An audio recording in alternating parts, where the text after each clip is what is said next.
Hello everyone, welcome back to the Paranormal M channel. After a long, exhausting day, this is honestly my favorite part. Sitting down with my mic and sharing my paranormal experiences with you. Thank you so much for always supporting our team. And please don't hesitate to send in your own paranormal stories. I love reading them. I always check the comments, so feel free to drop yours down below. Don't forget to subscribe and turn on notifications so you won't miss any new videos. Thanks again. Now, let's jump into today's paranormal experiences. So, let me take you back to one of my earliest memories. I was about 4 years old, and my parents had just moved us into our very first real house. Like, our house. Everything still felt new and a little echoey, you know? To celebrate, my family decided to make a whole thing of it. A big sleepover in the living room. Cousins everywhere.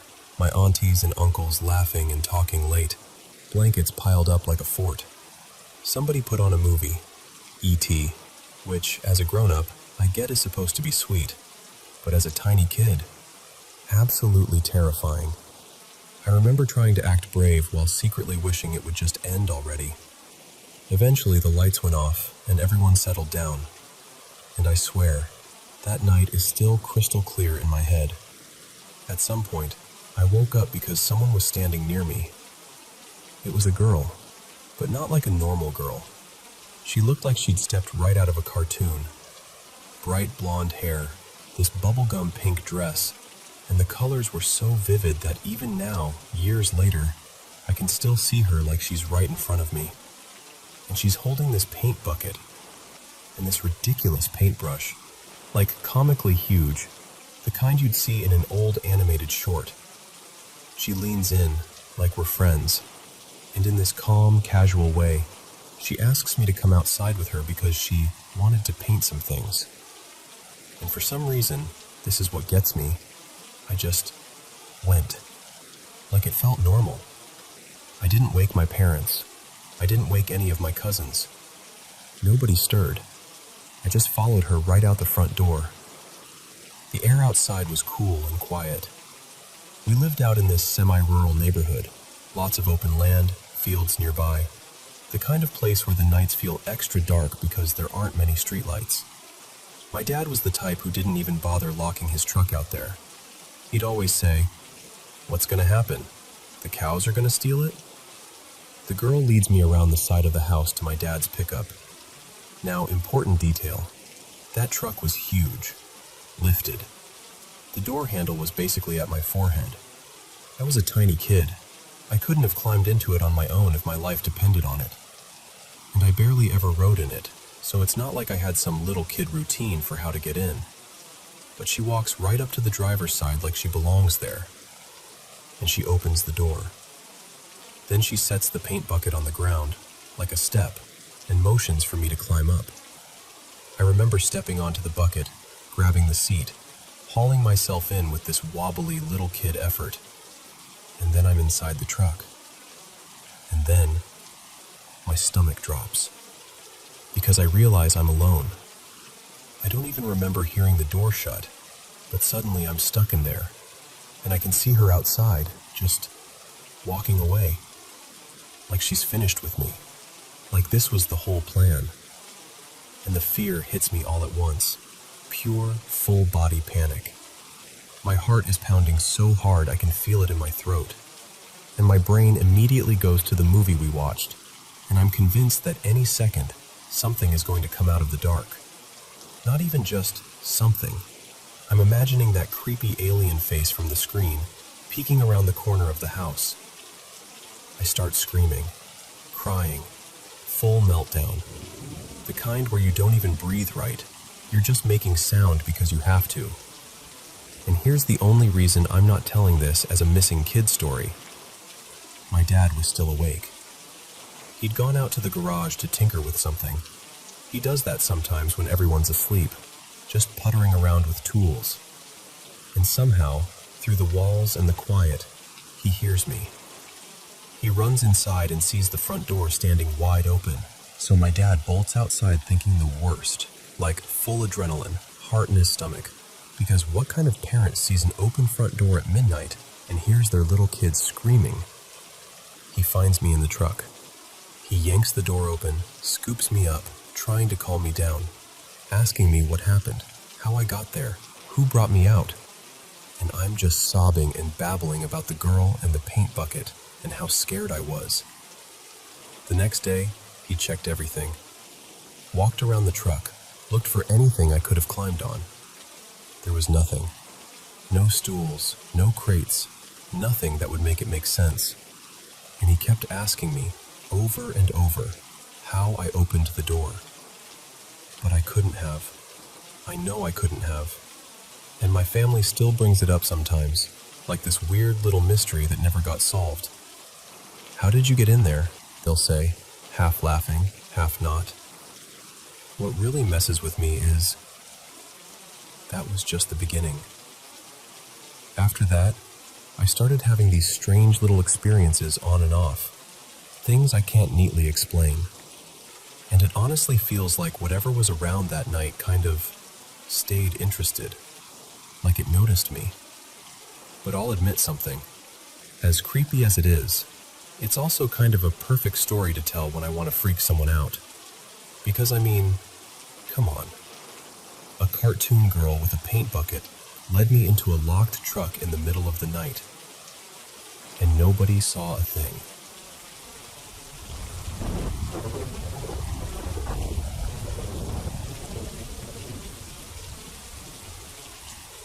Okay, so I've been quietly reading people's stories for a while, and it hit me that I'm sitting on a few moments from my life that I've never really told all in one place. They're spaced out over years, and none of them feel like campfire spooky when I remember them. They feel personal, like the room got close around me. So, here we go. 3 experiences, and I'm genuinely curious what you make of them.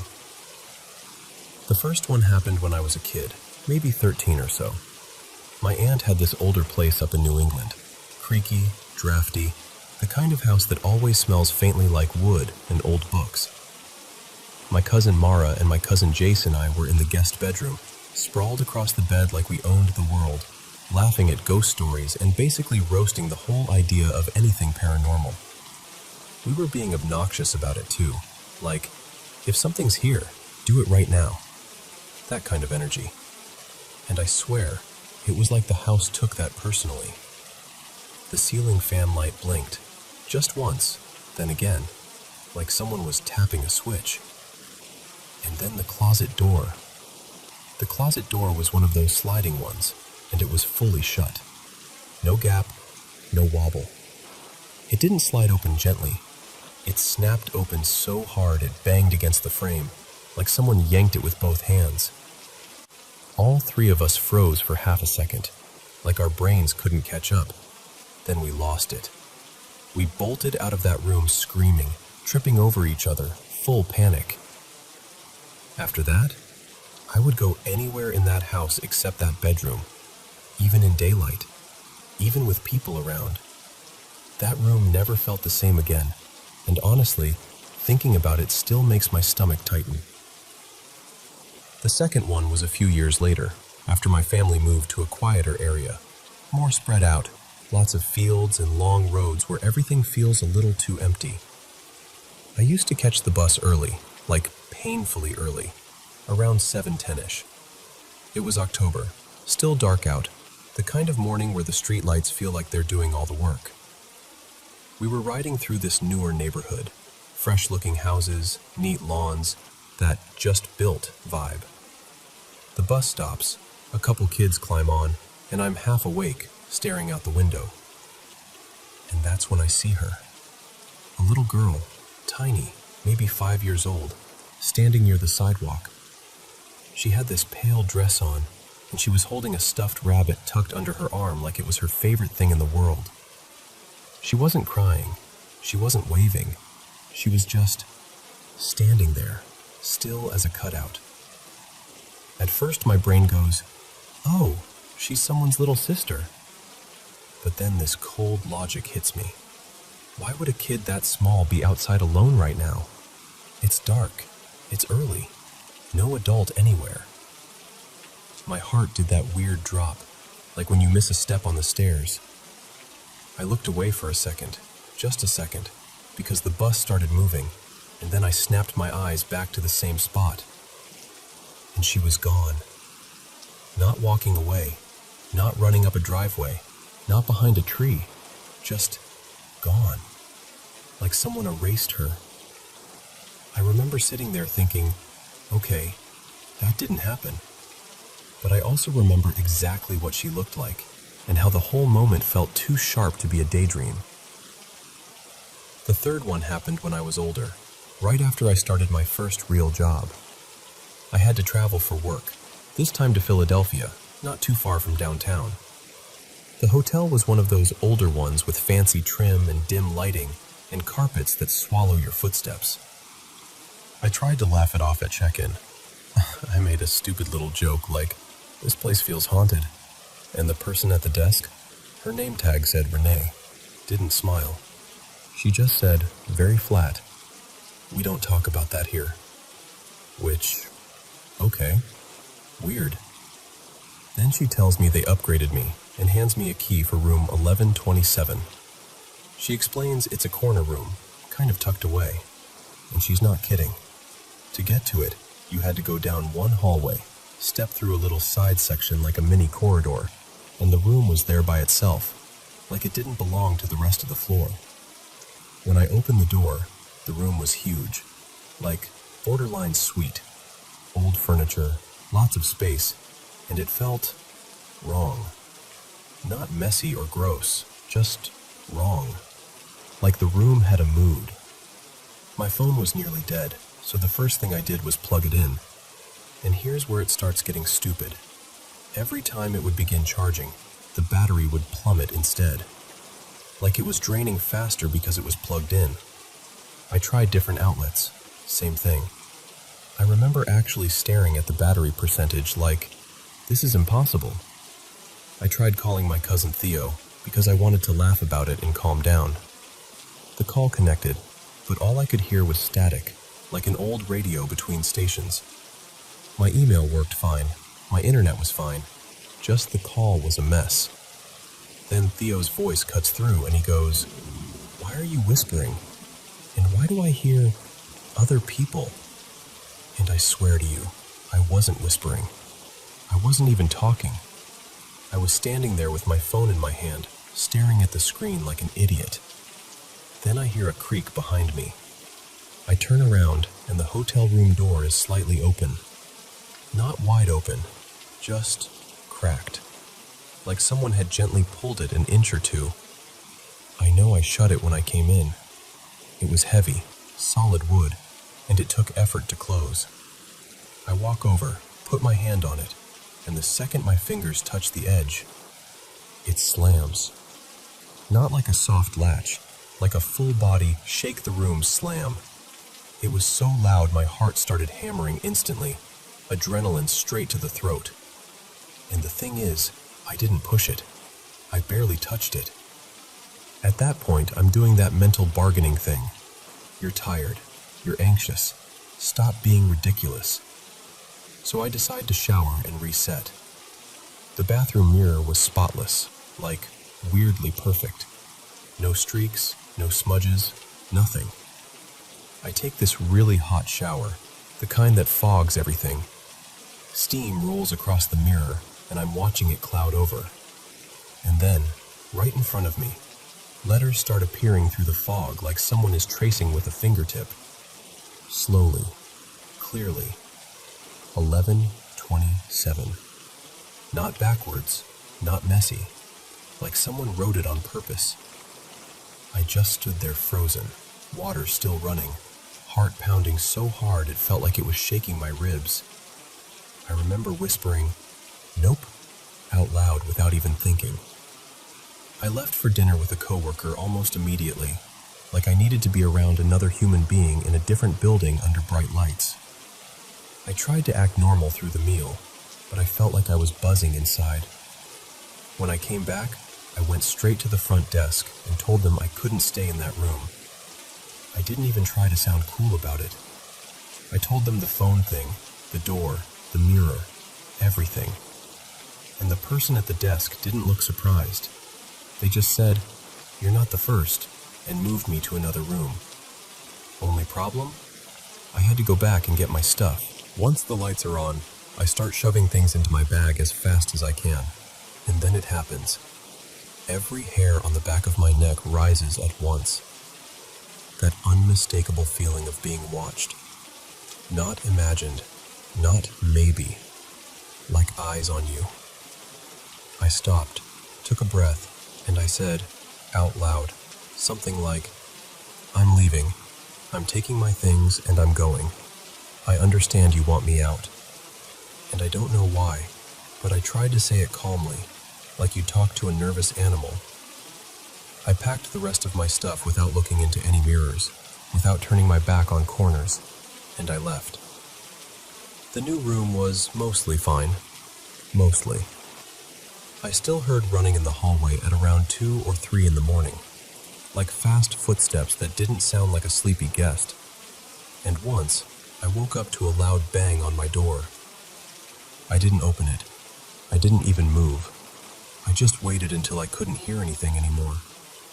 But the strangest part was what happened after the trip. For weeks, maybe a month or 2, I felt like someone had scooped the energy out of me. I was tired, down, unmotivated. Not normal work stress tired, more like I couldn't find the brightness in anything. I didn't have a reason. Nothing in my life had changed. I just felt heavy. And then, slowly, it faded. It's been years now, and nothing like that has happened again. But those 3 moments, especially that hotel room, I carry them like little stones in my pocket. I can live my life, laugh, be normal. And then once in a while, I'll remember the closet door flying open, or the little girl with the stuffed rabbit, or that number forming on a fogged mirror like a message meant only for me. And I still don't know what any of it was, but I know what it felt like.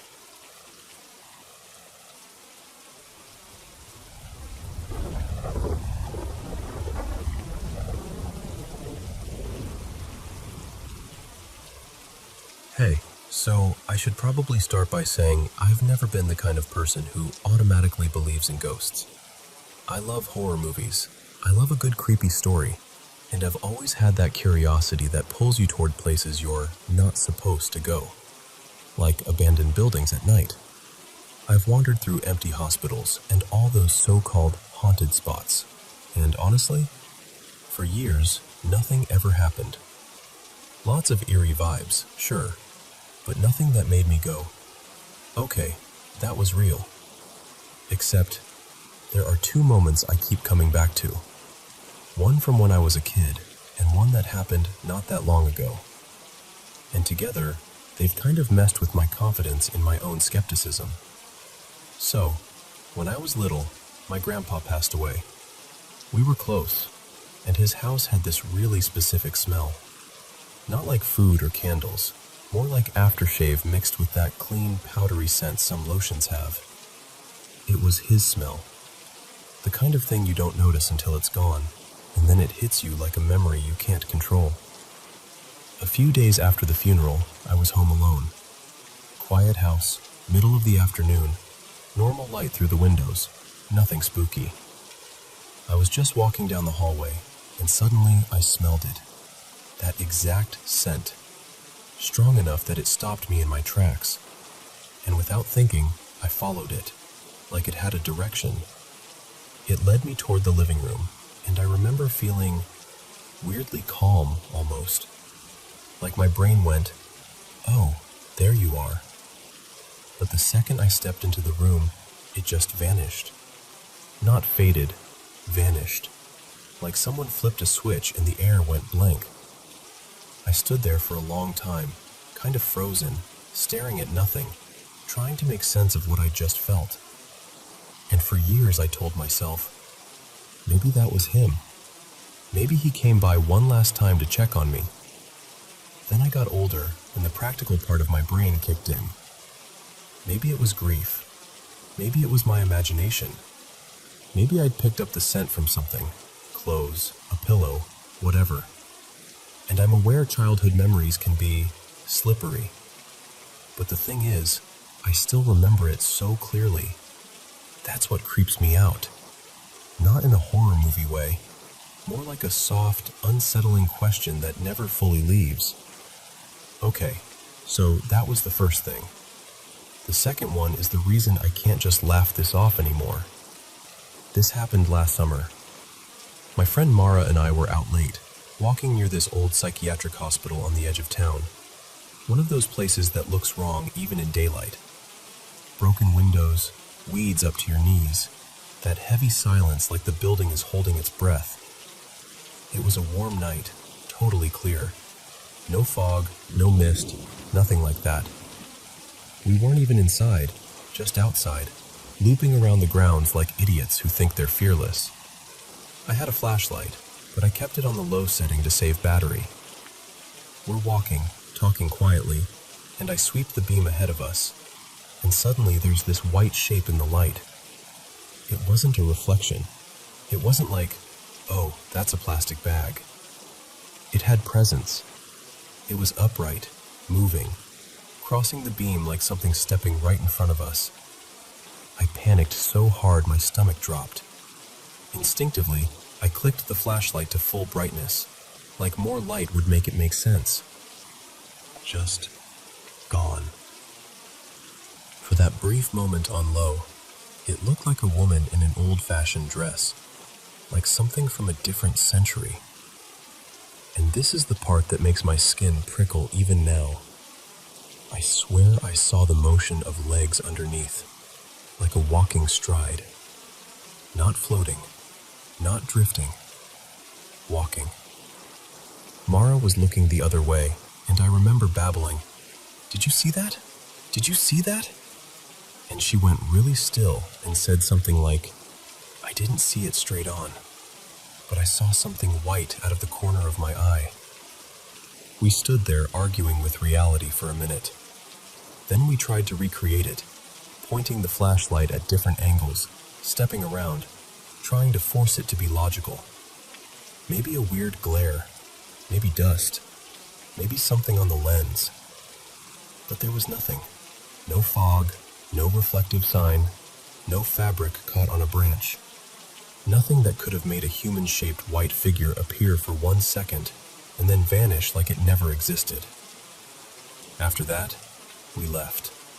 Not dramatically running, just walking faster than we meant to, both pretending we were fine.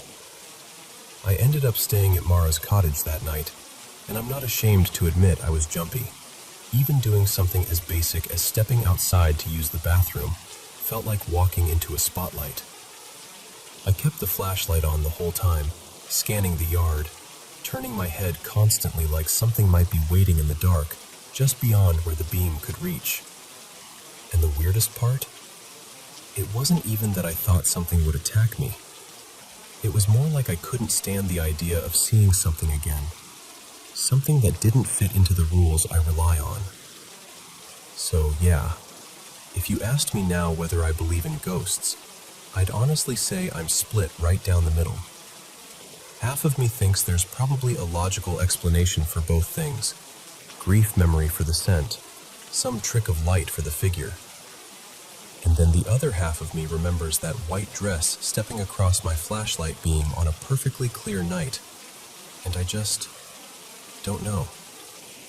I'm not even telling you this to convince you. I just want to talk it through with someone who'll take it seriously. So tell me, what would you think if you were there?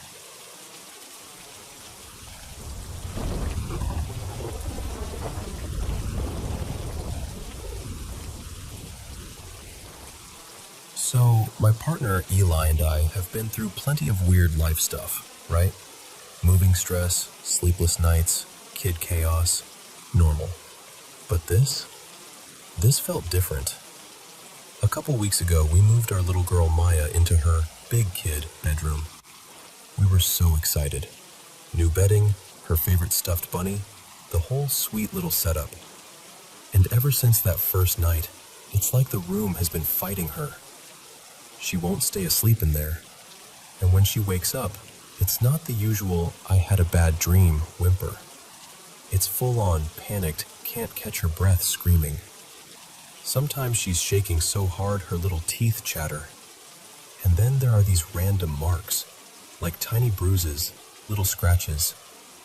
Not enough to rush to the ER, but enough to make your stomach drop because you're like, how? When? From what? Earlier today, during her nap, she popped awake crying and reached out her hand like she was offering me something. I thought it was her blanket at first. No. She's holding this straight pin, like a sewing pin, just sitting in her fist like it had been placed there. I took it from her so fast and I'm standing there thinking, we don't even keep these where she can reach them. Where would that come from? Then tonight, well, technically it was early morning, at 11:47 p.m., she starts screaming so loud it jolts me out of sleep like someone set off an alarm inside my chest. I nudged Eli and I'm like, go, check her. I think she got hurt. But the more I listened, the more I realized it wasn't a pain cry. It was fear. Pure fear. Eli goes into her room and I hear him pause, like he stopped moving. When he came back out, his face looked wrong. Tight, pale, serious in a way I'm not used to seeing on him. He said when he opened the door, Maya wasn't facing him. She had her back turned, pressed toward the corner. One foot was on the bed, 1 foot off, like she was halfway climbing and didn't know where to go. Her shoulders were hunched up, and her hands were beside her head, like she was trying to block something out, just screaming and screaming at the corner, like the corner had done something to her. And then I walked into that room and I don't know how to explain it without sounding dramatic. The air felt sharp, like a prickly, buzzing pressure on your skin. Not cold, not hot, just wrong. It made my chest tighten immediately, like the room was too small even though it's not. I felt claustrophobic the second I crossed the doorway. Instant anxiety, the kind that doesn't feel like your own. Eli told me something else too. He said standing with his back toward that corner made him feel like there was something right behind him. And even when he turned around and looked, nothing there, he still felt it. Like when you know someone is in the room with you, except you can't prove it. We didn't even debate it. We scooped her up and brought her into our bedroom. I sat on the bed with her wrapped against my chest, rocking her, trying to get her breathing to slow down. You know how toddlers are. You can't exactly interview them like little witnesses. So I just asked gentle stuff. Are you okay, baby? Did you bump yourself? Did something scare you? And she sniffled and nodded this tiny nod. So I asked, did you see something scary? And she looks at me with those wet little eyes and goes, very softly, yeah, scary. Now here's where it gets worse. Years ago, before this house, we lived in a cramped old place, and Eli had this one night where he swore he saw something. Not a person, not a shadow from headlights. Something. He hates talking about it because it genuinely messes him up in a way I can't even tease him about. It makes him emotional, like his eyes water on their own, which is so not him. After tonight, he quietly grabbed a piece of paper and drew what he'd seen back then, just from memory. And he didn't show me first. He showed Maya. She was still snuggled against me, calmer now. He held up the drawing and she stared at it for 1 second. 1. And then she pointed and gasped like she recognized it, like it matched something she'd already seen. The drawing was simple, but horrifying. A tall, dark shape, big, round eyes, too bright, too wide, and this stretched smile full of teeth, like the kind of grin that doesn't belong on anything living. Around it, he scribbled these dark swirls, like movement or static.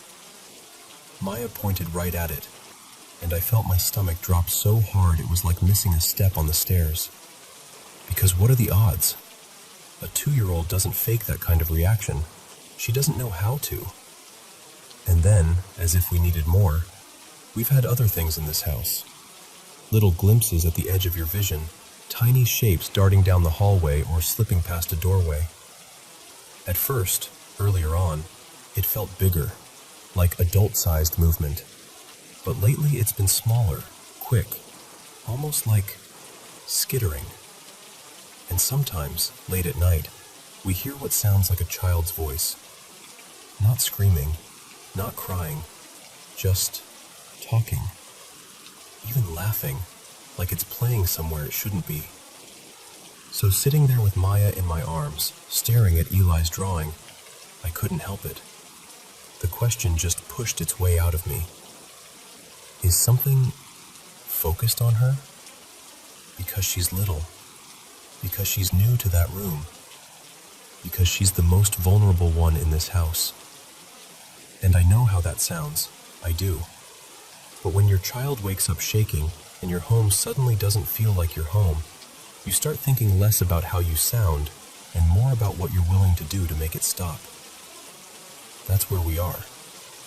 Right now, she's asleep in our room, and I'm watching her chest rise and fall like it's the only thing keeping me tethered. And I keep thinking about that corner, about that pin in her hand, about the way she pointed at that drawing like she knew it. And I can't shake this feeling that whatever it is, it's not just passing through. It's been here, and it noticed her.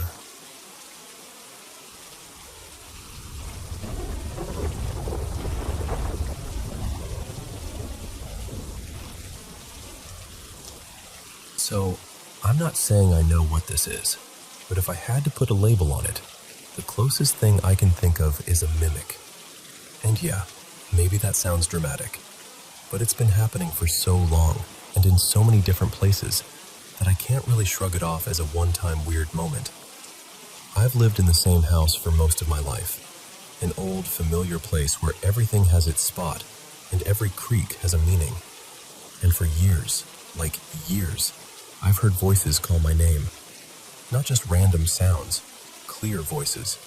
Sometimes it's my mom, sometimes my brother Jamie. Once in a while it even sounds like me.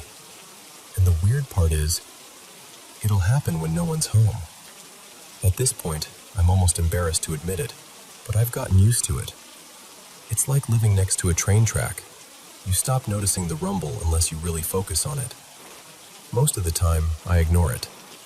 But every now and then, it catches me off guard, and I respond without thinking. Like, yeah? Or, what? And of course, nothing. No answer. No footsteps. Just empty air and that strange little pause afterward, where you feel like your body is waiting for reality to make sense again. It doesn't even stay confined to my house either. That's what gets me. I'll hear it at work, too. Especially there, actually. I've heard coworkers call my name, like right behind me. And when I turn around, they're just staring at a shelf or stalking something, totally in their own world. I'll ask, "Hey, did you need me?" And they'll blink and go, "No, I didn't say anything." Like I'm the one being weird, which, fair. But the scariest moment? The one that still makes my skin prickle when I think about it. I was at work late one evening, cleaning up with a coworker named Tessa. We were side by side, wiping down a counter. Totally normal, mindless end-of-shift stuff. And then this voice, this woman's voice I didn't recognize, leans in so close it felt physical and whispers my name right into my ear. Not shouted, not from across the room, not muffled like it came from a hallway.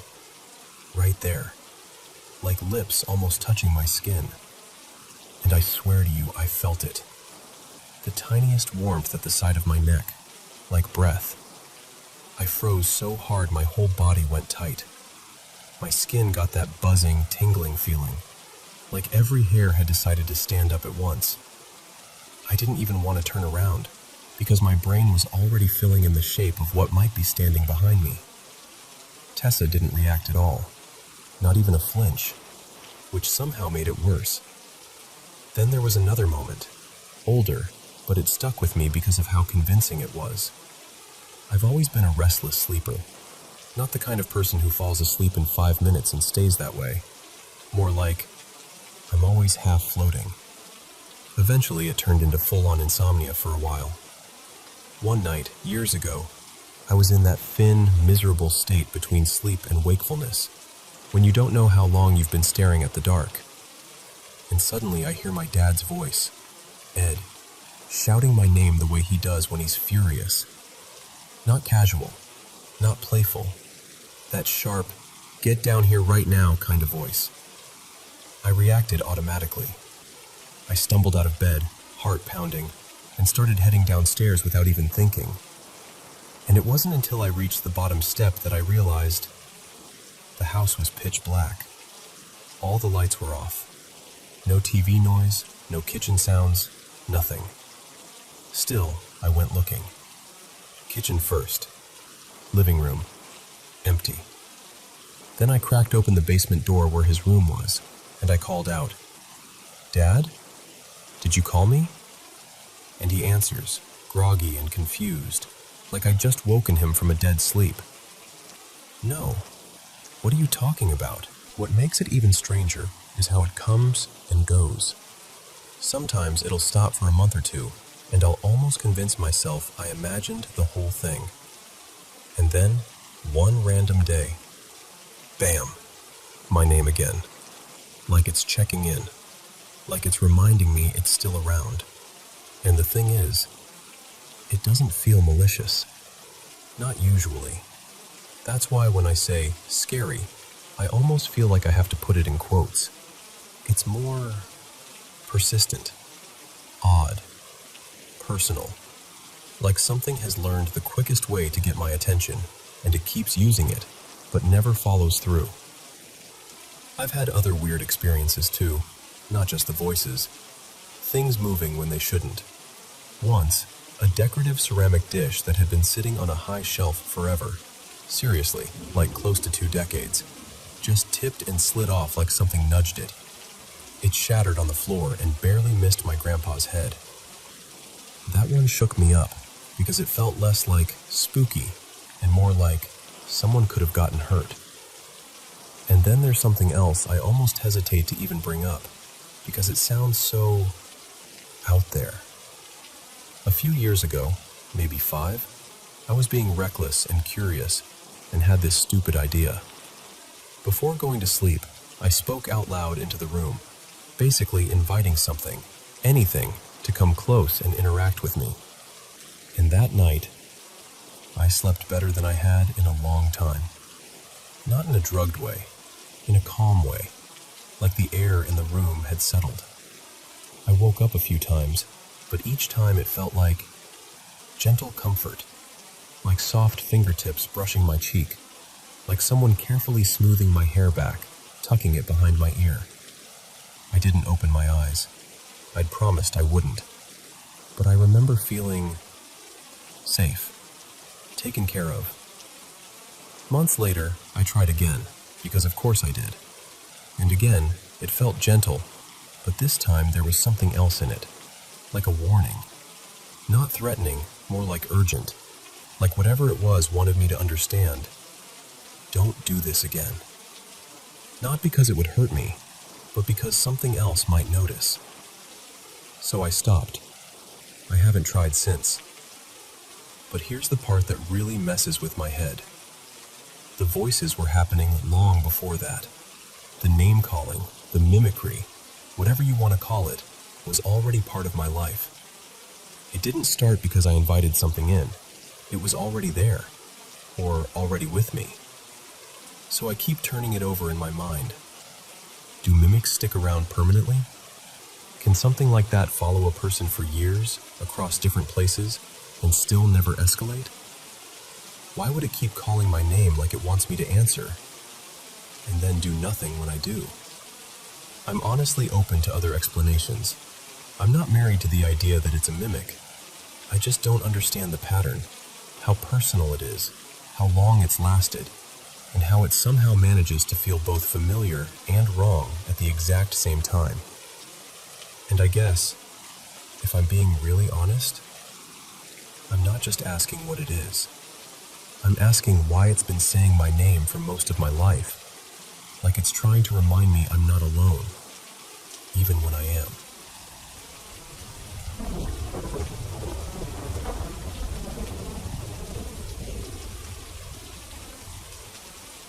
Okay, so I've always been the kind of person who can feel when something's off. Not like hearing voices or seeing full-on ghosts in the hallway. More like the atmosphere changes, and your body notices before your brain can talk you out of it. The first time I really, truly knew something wasn't right, I was about 16. My family moved into this run-down old place. Creaky, dusty, the kind of house that always felt a little colder than it should have. And from the second I stepped into one particular section, 2 bedrooms in this narrow hallway, I just hated it. Like my skin didn't want to be there. Of course, guess which room became mine? I can't even explain it properly without sounding dramatic, but it felt like there was a presence in that house that was heavy and loud and only not loud like a noise, loud like pressure, like something taking up space in the air. It wasn't a shadow in the corner. It was more like a thing that moved around, and I always knew exactly where it was, like I could sense it the way you sense someone staring at you. At night, it was the worst. I'd lie there trying to sleep, and I could feel it coming closer and deliberate, until it was like it settled right on top of me. Crushing, dense. My body would freeze.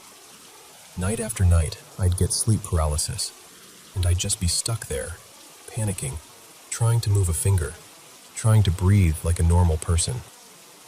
Even during the day, I'd be in the living room, just sitting there, and suddenly, I'd feel it approach. That creeping dread, like being hunted. I started sleeping over at my grandparents' place any chance I got, and the weird part was, it only happened in that house, nowhere else. A few years later, different house, also kind of shabby, also old. And this time, it wasn't me. It was my twins. They were about 3, still little enough that they said things bluntly without any sense of how terrifying they sounded. They started talking about the man, just casually, like, "Oh yeah, the man sits in the sunroom," or "the man lives in the wall." And they'd point to this exact spot along the hallway, like it was the most obvious thing in the world. They said he was nice, and that he protected them from the girl. And the girl freaked them out. They'd be halfway down the hall and then suddenly sprint back into the lounge like their shoes were on fire, yelling that they couldn't go that way because the girl was there. They described her the same way every time. About 5 years old, pale white skin, black hair, black eyes, little cuts on her, barely dressed, and she'd hiss at them if they looked at her, like an angry animal. They insisted she lived in my sister Jade's cupboard. And the creepy detail, the back of that cupboard lined up with the same wall the kids swore the man lived in. They didn't understand the layout, obviously, but they kept saying very matter-of-factly, "Lots of people live in there." We tried to look up the house history. Nothing useful. No stories, no records that made it make sense. Just that. Then fast forward again. Another house. Older, but honestly, we'd been fine there for a while. No weird vibes. No drama. And then one day, it's like a switch flipped. One of the twins, Mia, suddenly refused to go to bed. Not the normal kid stuff. Not, "I want water," or "I had a bad dream." She was terrified in a way I can still picture in my head. She also started hating this specific toy in her room, an old doll pram we'd been given secondhand. She told me there was a black man with a tall hat who pushed the pram back and forth at night. Back and forth. and the wheels squeaked so loudly she had to cover her ears. She said he wanted her to look, like he was trying to make her watch him, but she'd hide under her blanket and refuse. But around the same time, I started having these awful, vivid nightmares, always about trying to protect my kids from being taken. Like, we'd be in crowded places, and I'd be grabbing them and pulling them back, and I'd wake up sweating, heart racing, already stressed before the day even started. I started dreading sleep. And then, one night, this is the moment I can't rationalize away. I woke up from one of those nightmares and went to the bathroom.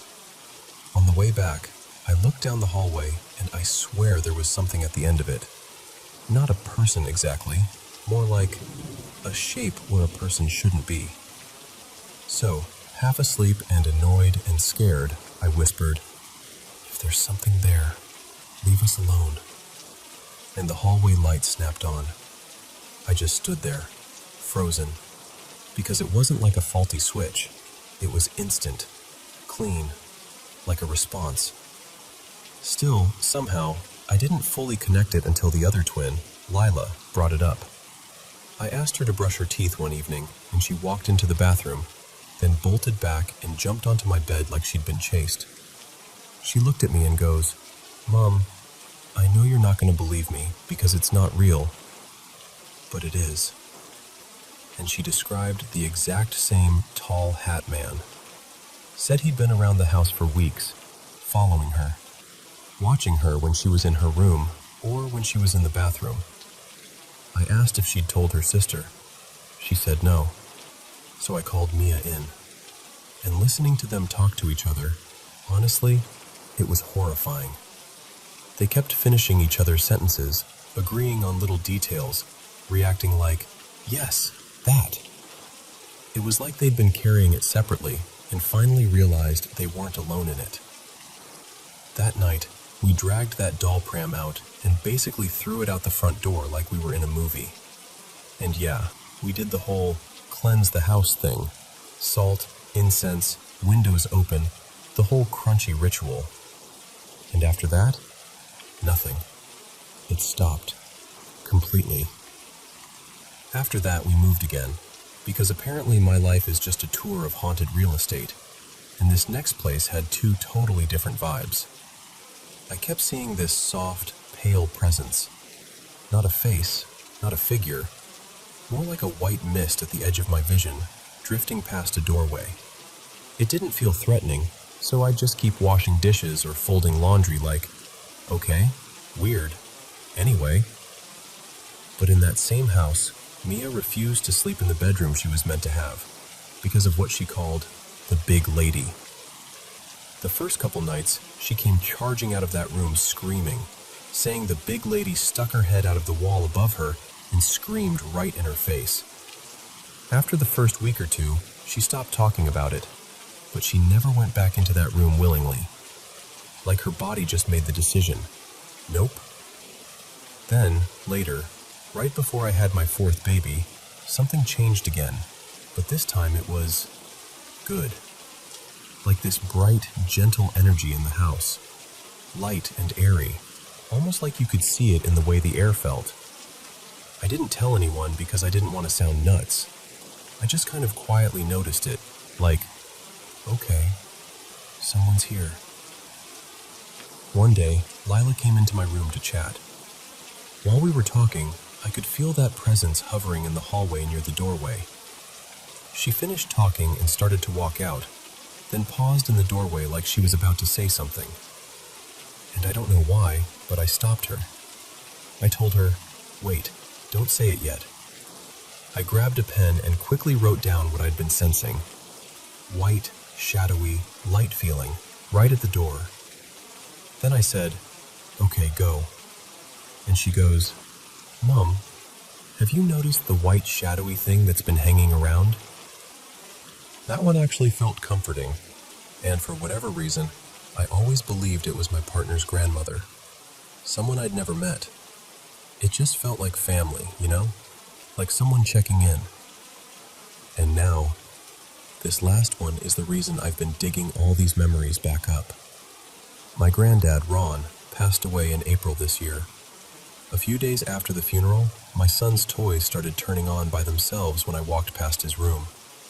Just little sounds, music, lights, random beeps. I tried to brush it off, but it happened enough that I messaged my sister about it like, okay, this is weird, just so someone else knew I wasn't imagining it. And ever since then, my son, he's 5, has been talking about something he calls the magic in his room. He'll come out and tell me, totally casual, that the magic moved my toys, or the magic took my book out, or the magic wants to push my cars. And I'll say, maybe one of us bumped it, and he'll shake his head like I'm missing the obvious. He keeps trying to explain it in kid logic, like, it's like a person, but it's not because that's not real. And then he'll add, it's like fairies and stuff. The strangest part is, he doesn't seem scared. He thinks it's weird but not dangerous, like it's just something sharing space with him. And honestly, after everything I've lived through, the dark heaviness, the hissing girl, the tall hat man, the light in the hallway, this is the first time it feels like whatever it is might not be trying to hurt anyone. It might just be here.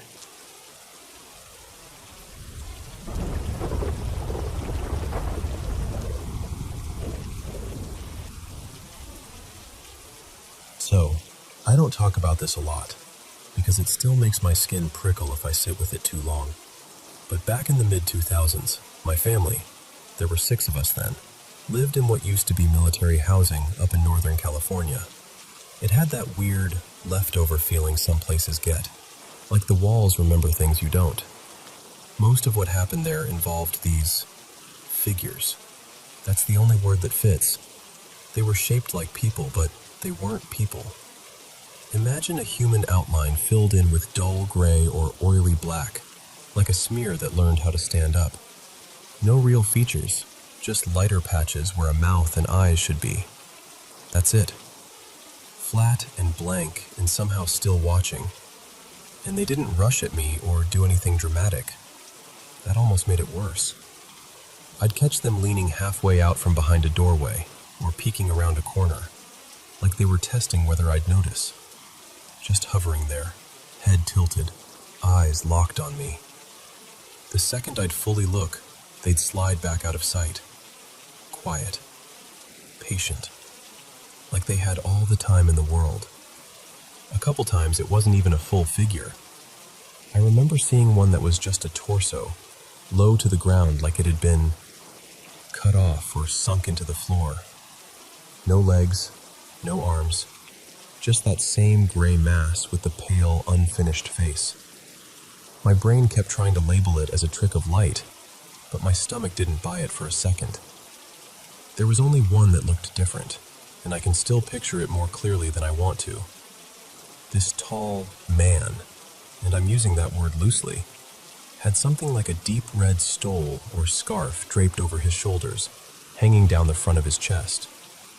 He reminded me of a priest or someone ceremonial, but still smooth and featureless like the others.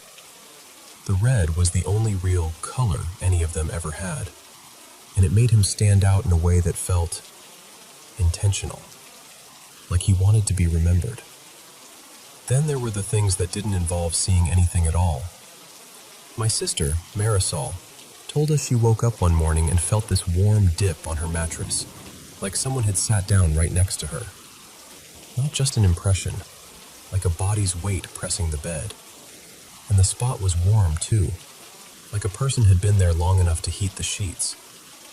She froze, of course. Then she ran to get our brother Eli, because she didn't want to be alone with it. And he came in, all brave for about 3 seconds, until he saw it too. The mattress was pressed down, like someone invisible was perched there, and when he touched the spot, he jerked his hand back and went pale because it was warm. Warm like skin. Another thing everyone in the house heard, multiple times, was the swords. My dad had these decorative blades stored upright in the living room, kind of fanned out in a stand. Nothing fancy, just something he liked, something he'd collected, And late at night, when all of us were in our rooms and the house had gone still, we'd hear this sharp, metallic ting, then another, like someone flicking the blades with a fingernail. Not a crash, not like they fell, more like a deliberate little tap, one after another, as if whoever was doing it wanted us to know they were in there with them. And we didn't have pets then. No cat, no dog, nothing that could bump a stand or wander around at night. Just us, in our rooms, listening to metal sing out in the dark. We'd been in that place for years, and the tension had kind of become normal, which is a scary thing to admit. Like you can get used to being on edge. When the lease ended, we were so relieved we didn't even move far. We just relocated to the house next door in the same row, like we were sidestepping away from something we didn't want to name. On moving day, my stepdad Ronan and I carried boxes of pantry stuff, canned food, jars, all that heavy, clunky kitchen weight, from the old place to the new one. Before we left the old house that last time, we were careful. We shut every drawer, closed every cabinet. We double-checked the windows, locked the doors. I even remember the click of the deadbolt because it felt like finally putting a lid on something. We walked next door, unloaded, chatted with the rest of the family for a few minutes, and then realized we'd left behind a couple things. Small stuff, nothing important. So Ronan and I went back, and when we opened the door, every cabinet in the kitchen was standing wide open. Drawers pulled out like someone had yanked them all at once. It looked like the whole room had thrown up its hands. I remember just standing there with my mouth open, trying to come up with a normal explanation.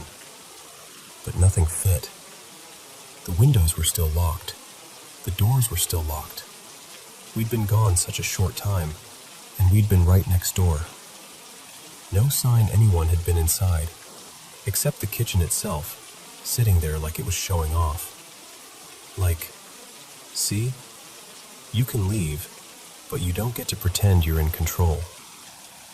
The family that moved in after us apparently had strange experiences too. We heard that through neighbors.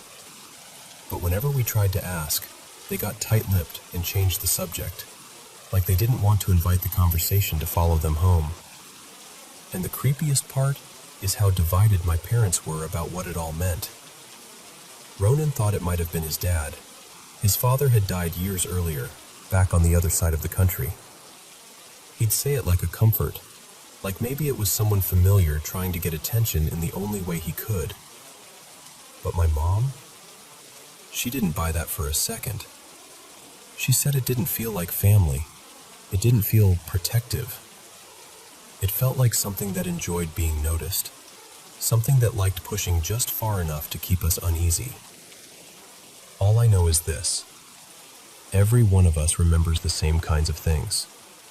We can disagree about what it was, but we don't disagree that it happened. And once we left that house, really left it, everything stopped. No shadow figures, no warm dents in beds, no swords singing in the living room at night. Just quiet. And sometimes that's what scares me most. How quickly it all went silent. Like whatever was there simply watched us go and decided it didn't need to follow.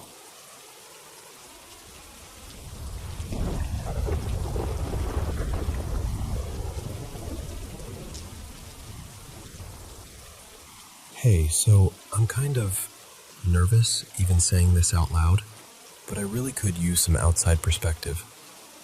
I live in Brooklyn with my partner Eli, and he's originally from upstate New York. Whenever we get a little stretch of time off, we drive up to see his parents. They still live in the house where he grew up. Quiet road, lots of trees, the whole vibe. Here's the thing. For the first few years I was going up there, I felt totally fine in that house. Like, normal. Cozy even. Nothing weird, nothing unsettling. But earlier this year we went up for a long weekend while his parents were out of town. And the first night we got there, something happened. We pulled in after dark, and we both saw something outside. Hard to explain. Just this movement near the edge of the yard where there shouldn't have been anyone. We kind of laughed it off at first, like, okay, deer? A neighbor? But then later, when we were in bed, lights off, the room totally dark, I heard a voice, clear as day, right near the doorway, like someone was standing just inside the room. It said, "Hi." Not shouting, not a whisper either, just a calm, casual, "Hi," like it was normal for a stranger to greet me in the dark. I froze. My whole body went tight. I remember staring into the blackness, trying to convince myself it was Eli messing with me. Except he was right next to me, and I could tell by his breathing he hadn't moved. I didn't want to feed it by reacting, so I just laid there pretending I didn't hear it, even though my heart was pounding so hard it felt like it was shaking the bed. Since that night, the house feels different to me, but not everywhere. It's specific. The basement, and the driveway area right outside the basement door. And what's strange is, there's no obvious reason for the basement to feel bad. Eli used it for years as his little workshop, creative zone. He painted down there, recorded music, built stuff, stayed up late having these big personal growth moments, you know? He loves it. To him, it's like his comfort cave. His parents built the place, and as far as I know, they're the only people who've ever lived there. No tragic backstory, no creepy history anyone's mentioned. It should feel neutral. But now, if I'm down there with him while he's working, I start to feel awful, and it comes on fast. At first it was subtle, like I just get quiet and tired. Then it got stronger. I'll be sitting there, trying to scroll on my phone or watch him mess with something, and suddenly I'm zoning out in this really intense way, like my brain is slipping sideways. And with it comes this heavy, sick feeling, like grief mixed with panic, hopelessness, anguish, like the emotional version of walking into a room where someone's been sobbing. And the weirdest part is, it doesn't feel like it's mine. I know how my own sadness feels. I know what anxiety feels like in my body. This feels like I've walked into somebody else's mood, and it's crawling into me. It's intrusive and mean. And it took me a while to notice the pattern, but once I did, I couldn't unsee it. It happens in the basement, and it happens in the driveway right outside that basement door. Almost like there's a line, and if I cross it, I get hit with the same wave. Eli doesn't really feel anything like that. He'll admit the house can feel spooky at night sometimes, but it's a big, creaky place, and it's dark and rural, so honestly, that part feels normal. He has noticed I get weird down there, though. Like he'll ask, "Are you okay?" Because I get distant and flat and kind of not myself. That's the part that really freaks me out. The second I leave the basement area, it's like the feeling drops off a cliff. I'll walk upstairs and suddenly I can breathe again. My thoughts clear. My face feels like it belongs to me. I should probably add, years ago, like closer to 8 or 9 years back, I went through a short stretch where I had some really intense, creepy experiences. Enough that it changed how I think about this stuff. I don't even know what I believe, honestly. I'm not someone who's like, oh yeah, definitely spirits. I'm also not someone who can completely laugh it off anymore. I haven't had anything like that happen in a long time, and I genuinely thought that chapter of my life was closed. This isn't as extreme as back then, but it still messes me up, because I don't like feeling hijacked in my own mind. So, I guess I'm asking, what do you think could be going on? If you've ever felt something like this in a specific place, like a certain room carries a feeling that doesn't belong to you, what did you do? Is there anything I can do that's practical, or grounding, or even just symbolic, so I feel more protected when we're down there? Because right now, it's like I can handle the house, except for that one spot. And I hate how quickly it can turn me into someone I don't recognize.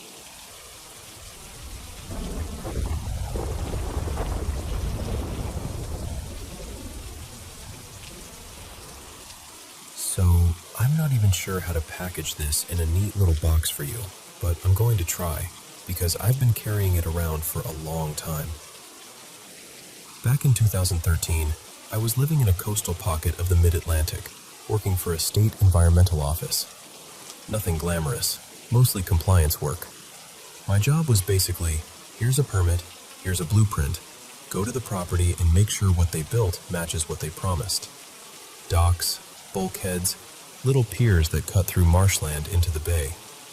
A lot of measuring.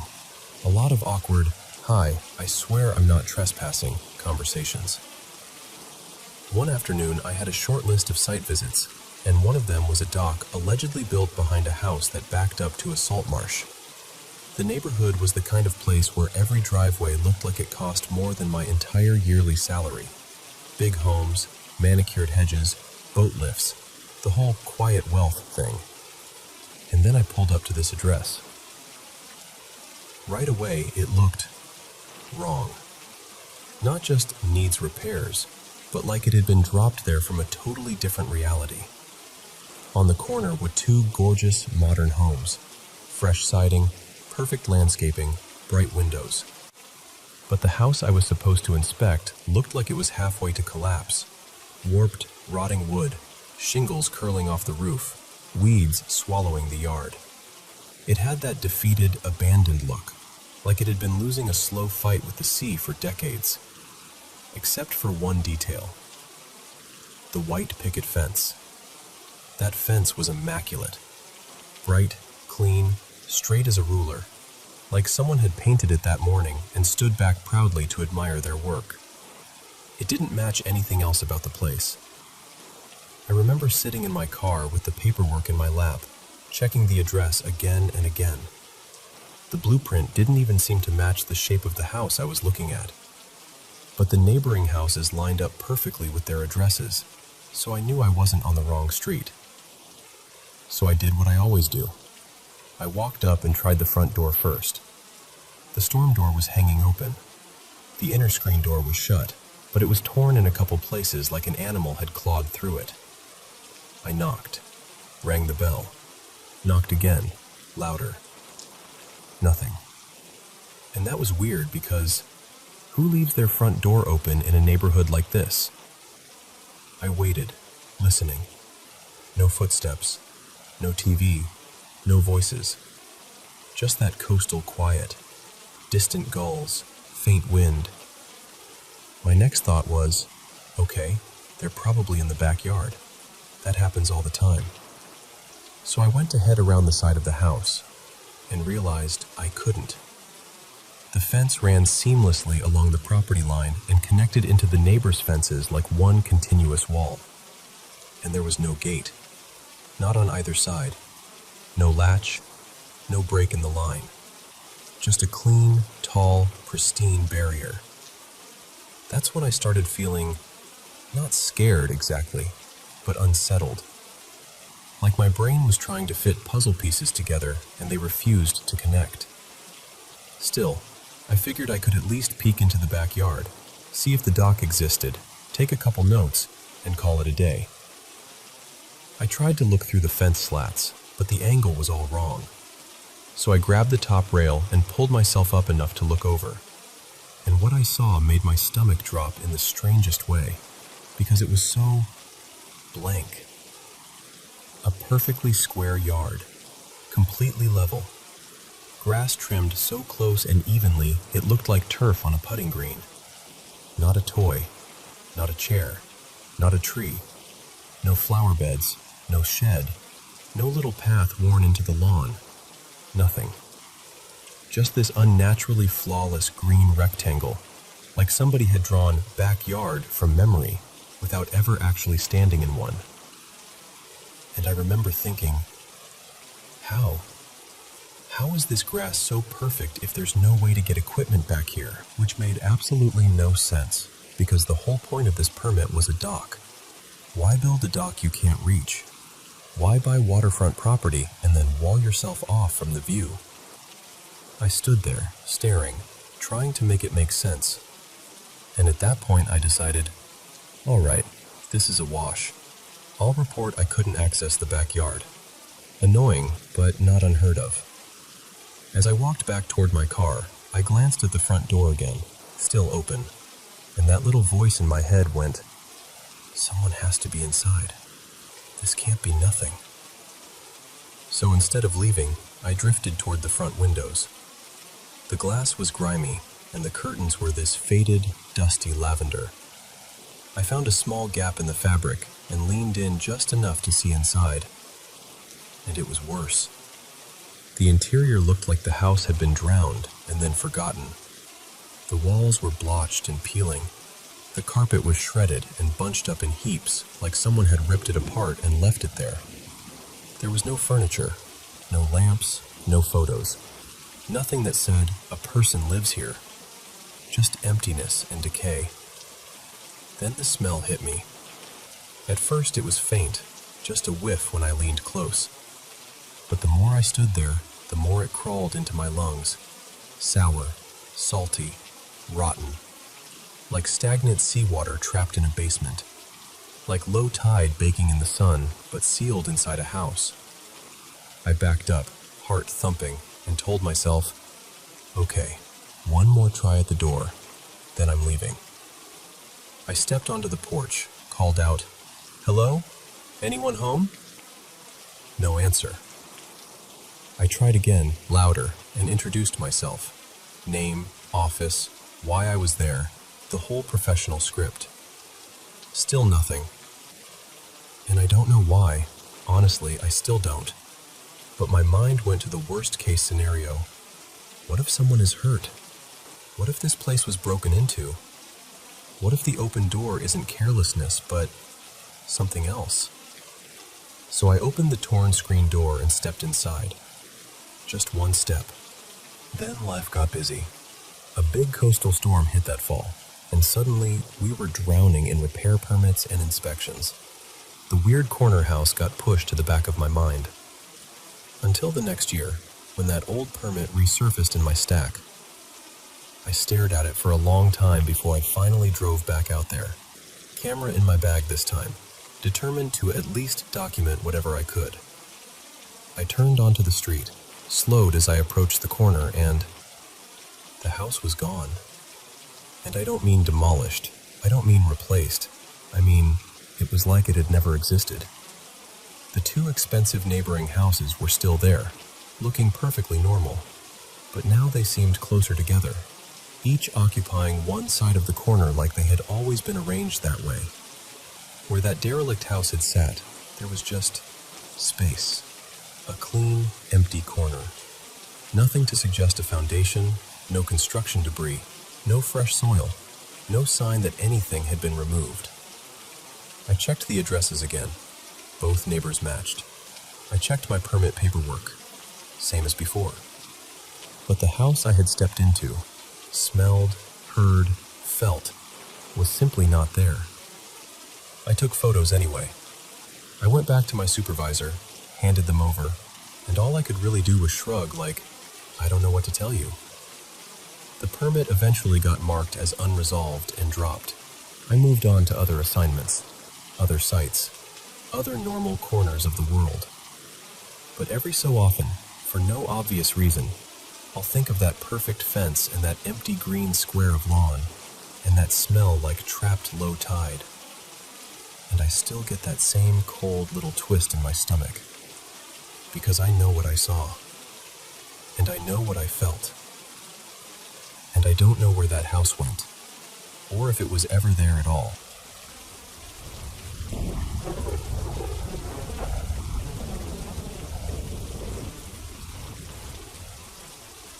So, let me tell you what's been going on, because it's honestly been a lot, and I'm still trying to wrap my head around how weirdly all of this lined up.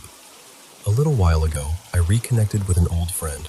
His name's Darius, and I started hanging around him and his son's mom, Kiara. At first, I was happy about it, like, okay, cool, we're all grown now. But the thing is, they argue constantly. Like, it's not just little bickering. Every hangout somehow turns into drama, tension, raised voices, the whole thing. And I didn't really realize how much that energy was getting into my space until stuff started happening around me too. The first thing was small, but it still bothered me. I was on my way to Darius's place, and he's texting me like I'm late to something important, rushing me, pressuring me, and I ended up getting into this little fender bender. Nothing crazy, just a stupid bump at a light. But still, it felt like, why am I even in this situation? That wouldn't have happened if I wasn't being pushed and stressed out. Then a few nights later, I go out with one of Darius's friends, Malik. And Malik is one of those people who can't just chill. He has to go out. He's like, "Come on, let's hit a spot." And I'm tired. I don't even feel like going anywhere. But I didn't want to seem boring or antisocial, so I went along with it. Next thing I know, we're in this club, way out in a part of town I don't even hang out in. It's not my scene, not my area, not my comfort zone, but I'm trying to just ride it out and get through the night. And then, it happens. I get jumped. Like fully jumped, out of nowhere. I'm trying to protect myself. Everything's chaotic, and by the time it's over, I've lost basically all my stuff. Phone, wallet, gone. And I'm standing there after, thinking, how did I even end up here? But here's where it gets even crazier. Right before that night, my mom tells me something my grandma said. My grandma is completely blind, has been for years, and she told my mom she had a dream about me getting beat up badly. And when my mom told me, I remember laughing it off like, that's wild. But I didn't take it seriously. And then it literally happened. Like, what are the odds? And even before all of that, I had already been feeling off. There were nights I'd be in my room and I'd see weird shapes, like figures in the dark. Not like a clear person, but enough to make my stomach drop. Enough to make me sit up and stare, trying to convince myself my eyes were playing tricks on me. After I got jumped, I was like, okay, I'm not brushing this off anymore. I reached out to 2 pastors. I started going to church. It's a Spanish church, and I don't understand everything. So they give me this little earpiece that translates to English. But honestly, even not understanding every word, I still feel something there. Like peace, or at least the chance of peace. So last night, this is the part that really got me. I had sleep paralysis. And when it's happening, it feels like you're trapped in your own body. Like you can think, you can feel fear, but you can't move. It's terrifying. It felt heavy, like something was pressing down on me. And when I finally could move again, I sat up and I said out loud, like from my chest, something like, I'm good. Nothing negative has authority over me. In the name of Jesus Christ. I tried to calm down, tried to go back to sleep, and I swear I hear a voice in my room say, clear as day, Hola. Just that. Hola. Like somebody leaned in and said it. And the fact that the church I've been going to is Spanish speaking, that made it hit even harder. My whole body went cold, and I remember checking the time when I left my room. It was 3:13 a.m. So I walk into my mom's room, and she has talk radio on. She always does. And the second I step in, I hear these experts talking. And I'm not exaggerating. They were literally saying stuff like, don't let negativity get to you. There will always be dark things around, but don't be afraid. Fear feeds it. Fear isn't real.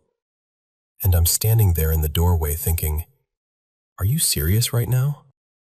Out of every moment in the night, I walk in exactly when they're saying that? It felt like a message. Like something was trying to get through to me. Or like God was reminding me, you're not alone, but you also don't have to live scared. Even still, I couldn't fully relax. I laid down in my mom's room and I kept praying in my head. I kept repeating over and over, something like, in the name of Jesus Christ, whatever is messing with me is not welcome. You have to go. And I'm not saying I have all the answers. I'm not even saying I understand everything that's happening. But I know this. Once I re-entered that chaotic, drama-filled circle, my life started getting chaotic too. And once I started turning back toward faith, I started noticing things more clearly. Like I could finally admit I wasn't okay, and I needed protection and peace. So yeah, that's where I'm at. Shaken up, but also waking up. And I'm going back to church again tomorrow.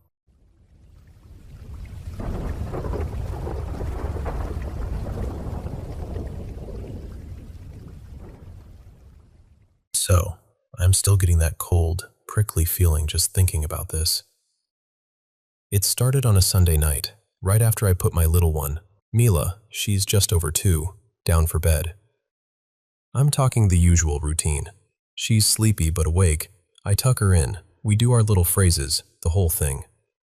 Then I head downstairs, and as I'm walking into the kitchen, I turn up the volume on the baby monitor app on my phone. It's one of those Wi-Fi ones, and the second I crank it up, I hear a voice. Not a recorded jingle, not static, an actual voice coming through the monitor. And then I hear Mila respond like she's having a conversation, like this is totally normal. The creepy part is, I only caught the very end of whatever the other voice said, because I'd literally just turned the volume up. But Mila's response made my stomach drop because she said something about turning off the lights, using this very specific little phrase that I always say to her. Like, word for word, the same weird little way I say it. And it felt like she was replying to someone who had just said that phrase to her first. For a second I thought maybe it was me, like my own voice echoing somehow. But no, this sounded like someone else. I think it sounded like a woman, and for one horrifying heartbeat, it even sort of reminded me of my own voice. But I was so shocked, I don't trust my memory on that detail. My partner, Rowan, was right there. Just the two of us at home. We both heard it. We didn't even speak at first. We just looked at each other with that same, "Please tell me you heard that too" face. I got full body chills, like a pit opened up in my stomach. Because logically, it didn't make sense. Only Rowan and I have accounts for the monitor, and we've got two-factor authentication turned on. If someone tried to log in, we should have gotten alerts. We're logged in on our phones, and we also have a tablet that stays in the living room, right near me at the time, totally untouched. In Mila's room, there's basically nothing that could talk, just the camera and a sound machine. No smart speaker, no voice assistant, nothing. So I did the practical thing. I called the monitor company's support line. They pulled up the device details and told me the only logged-in devices were ours. Then they checked the camera's microphone feature, the two-way talk function, and they said it hadn't been used at all that day. Like, not once. So according to them, nobody had spoken through the monitor to her. And that honestly made me feel worse, because at least someone used the microphone is an explanation, even if it's a scary one. This was nothing. No trail, no cause. Then the next evening, Monday, early evening, around dinner time, I'm in my home office. And my office shares a wall with Mila's room. And I hear 2 knocks. Not little settling house noises. 2 sharp, distinct knocks on the wall, so loud I jumped in my chair. Then maybe 20 or 30 seconds later, 2 more knocks. Then about a minute later, the same pattern again. 2 knocks. 2 knocks. I remember sitting there frozen, listening like my body had decided it didn't want to move unless it absolutely had to. And then there's this other thing, and I don't even know how to talk about it without sounding ridiculous. And she just casually walks over to her little kid-sized chair, points like she's showing me something obvious, and goes, "He's right here. He's waiting. He's standing on the chair." Like it's the most normal thing in the world. I know toddlers imagine things. I know they invent friends and stories and whole invisible worlds. I know that. But the timing of it, piled on top of the monitor voice and the knocking, it's like my brain can't separate any of it. It all feels connected. even though I can't prove that it is. Since then, nothing dramatic has happened. No more voices, no more obvious knocking. But I'm not okay. I'm completely on edge, especially because Mila's the one in that room at night, and I hate that feeling of not being able to protect her from something I can't even explain. I even did the thing I never thought I'd do. I walked through the house with Sage. Once everywhere, then again just in Mila's room. And what's wild is the knocking happened after I saged the whole house, which, if you believe in any of that, feels like the opposite of what's supposed to happen. And now I'm stuck in this awful place where nighttime makes my chest feel tight. I dread putting her to bed because I'm afraid something else is going to happen, and I won't know what to do in the moment. So that's where I'm at. Trying to be rational, trying to believe there's a normal explanation, but also feeling this deep, instinctive fear that I can't shake. And honestly, if you were me, would you think paranormal? Or would you think sleep-deprived parent spiraling? Over and over. And I still don't have an answer.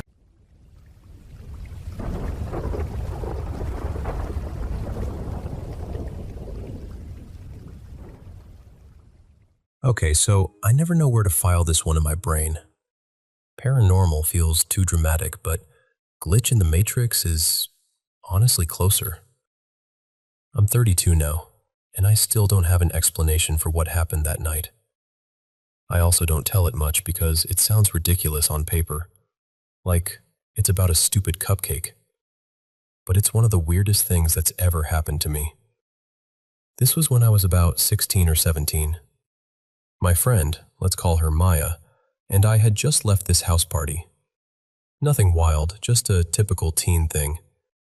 On the way out, I grabbed a cupcake from the kitchen because I wanted a snack for later. Not right away, later. I was saving it like it was treasure. Maya and I decided we were going to be little rebels and sneak into the public pool after hours. You know the vibe. Warm summer night, quiet streets, that buzzing feeling like the world belongs to you because you're young and it's late. We figured we'd hop the fence, sit by the diving board, dangle our feet in the water, and smoke a little. And then I'd finally eat my cupcake like some kind of victory prize. And honestly, at first it was perfect. We made it in, we sat there with our feet in the pool, whisper laughing, passing a joint back and forth. The water was cool, the air was warm, and I'm holding this cupcake in my hand the whole time, waiting for the exact right moment. I remember thinking, this is going to be so good. Then, headlights. A cop car rolls up. Not speeding, not dramatic, just that slow, deliberate pull-in that makes your stomach drop instantly. Maya and I both panic in the exact same way. We bolt. We scramble off the board and sprint toward the fence, hearts pounding, trying not to slip. And right as we get there, I have this absurd, crystal-clear thought. I'm holding a cupcake. I cannot climb a fence with a cupcake. It's so dumb, but I remember being genuinely devastated for a second. Like, this cupcake had been my plan. I'd been guarding it the whole walk over there. And now I'm standing at a chain-link fence with flashing adrenaline in my veins, and I'm basically like, no, not like this. Maya is already halfway up the fence, and I'm whisper yelling, what do I do with the cupcake? I can't climb with one hand. And we have this whole frantic mini conversation about it, like a full-on strategy session, probably 10 seconds long, but it felt longer. I tried to pass it through the fence, but it was too big. I tried to wedge it between the links. No chance. Maya reaches down. I lift it up. She tries to take it, and it's just messy and ridiculous and taking way too long. Finally, we make the decision. Tragic, heartbreaking, completely stupid in the moment, but necessary. We're going to sacrifice it. So I turn and I throw the cupcake into the pool. And I mean, I really threw it. Not dropped it, not pretended. I launched it. We both watched it leave my hand. We both watched it hit the water. I heard it splash. I even remember, weirdly, how satisfying the splash sounded in the middle of all that panic. Then I climbed the fence with both hands, because now I can, and Maya and I take off down the street, laughing and breathless, like we got away with something huge. We're half terrified, half thrilled, finishing the last of the joint as we power walk into the night, convinced we're absolute legends. A little while later, maybe 10 minutes, give or take, I'm walking and I feel something in my hand.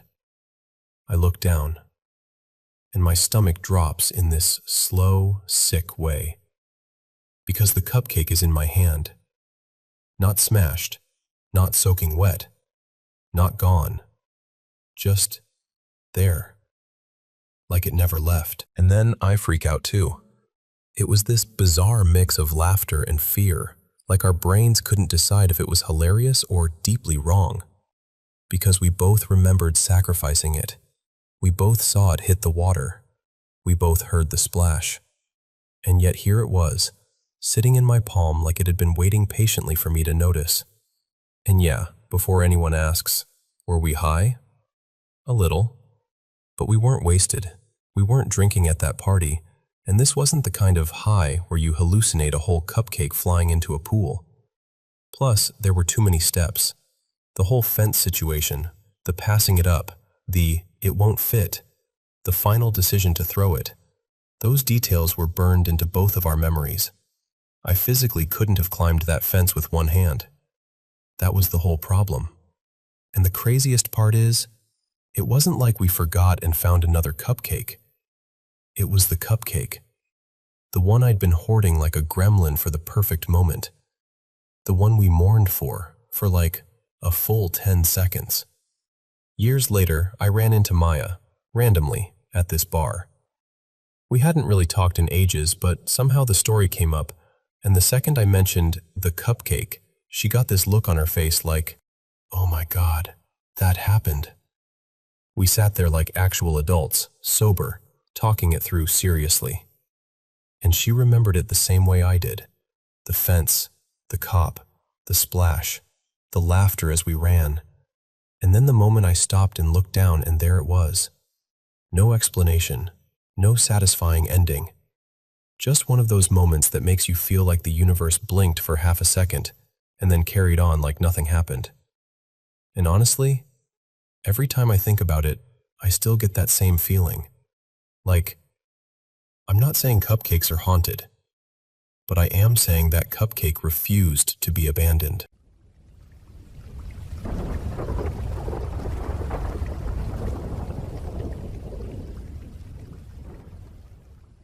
So picture this.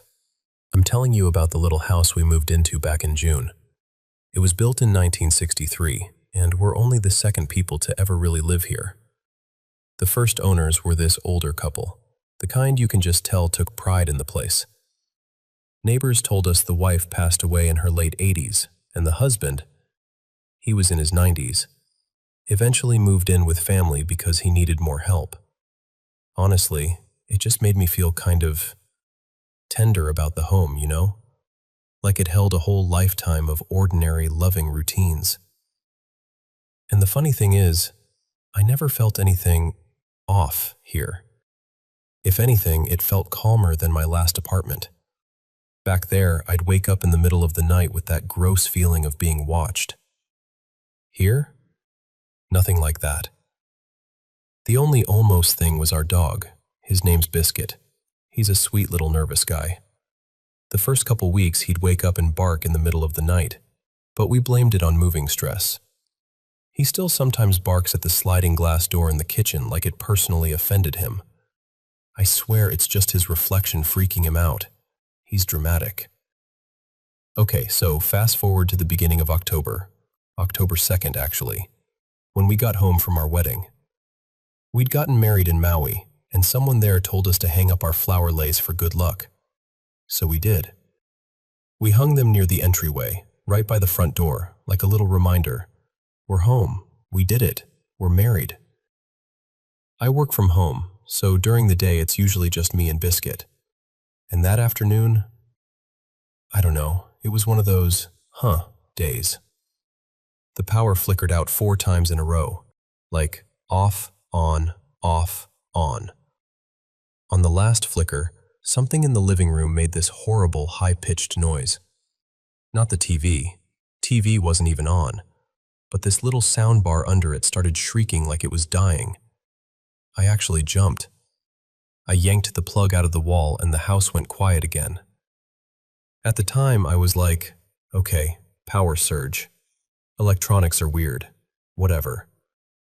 I even checked online to see if the power company had maintenance scheduled. Didn't see anything, but I told myself maybe it just wasn't listed. I didn't spiral. Yet.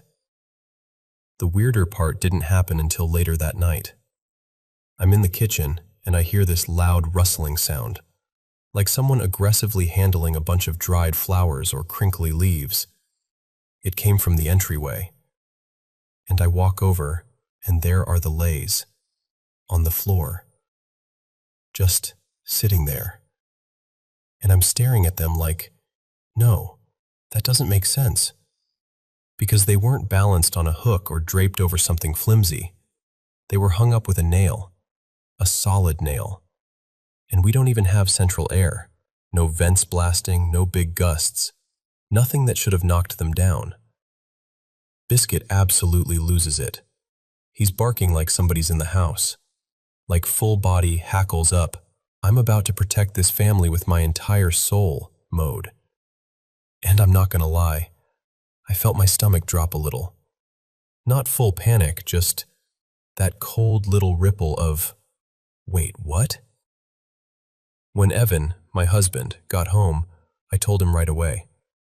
He went over, checked the nail, checked the Lays, did that whole calm, logical person routine. He agreed it was strange, but we rehung them anyway. We made sure they were really secure. Then we kind of moved on. Made dinner, watched something dumb, tried not to give it too much power. And then a few mornings later, this is the part that got me. I'm home again, alone again, just working. And I hear it.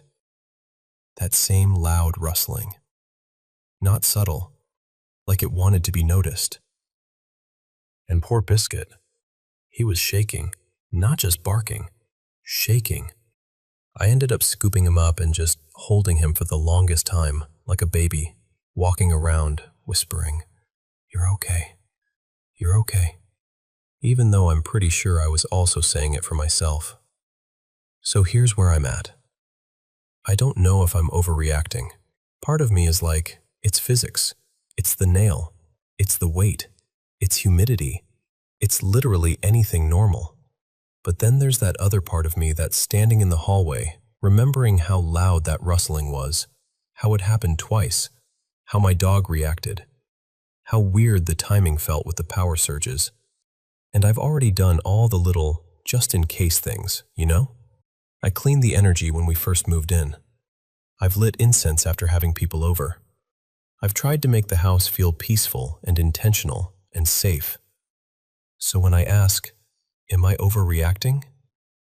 I'm not trying to be dramatic. I'm genuinely asking because I don't want to turn this into a scary story. I just want it to be a house we love, with a weird little mystery by the front door.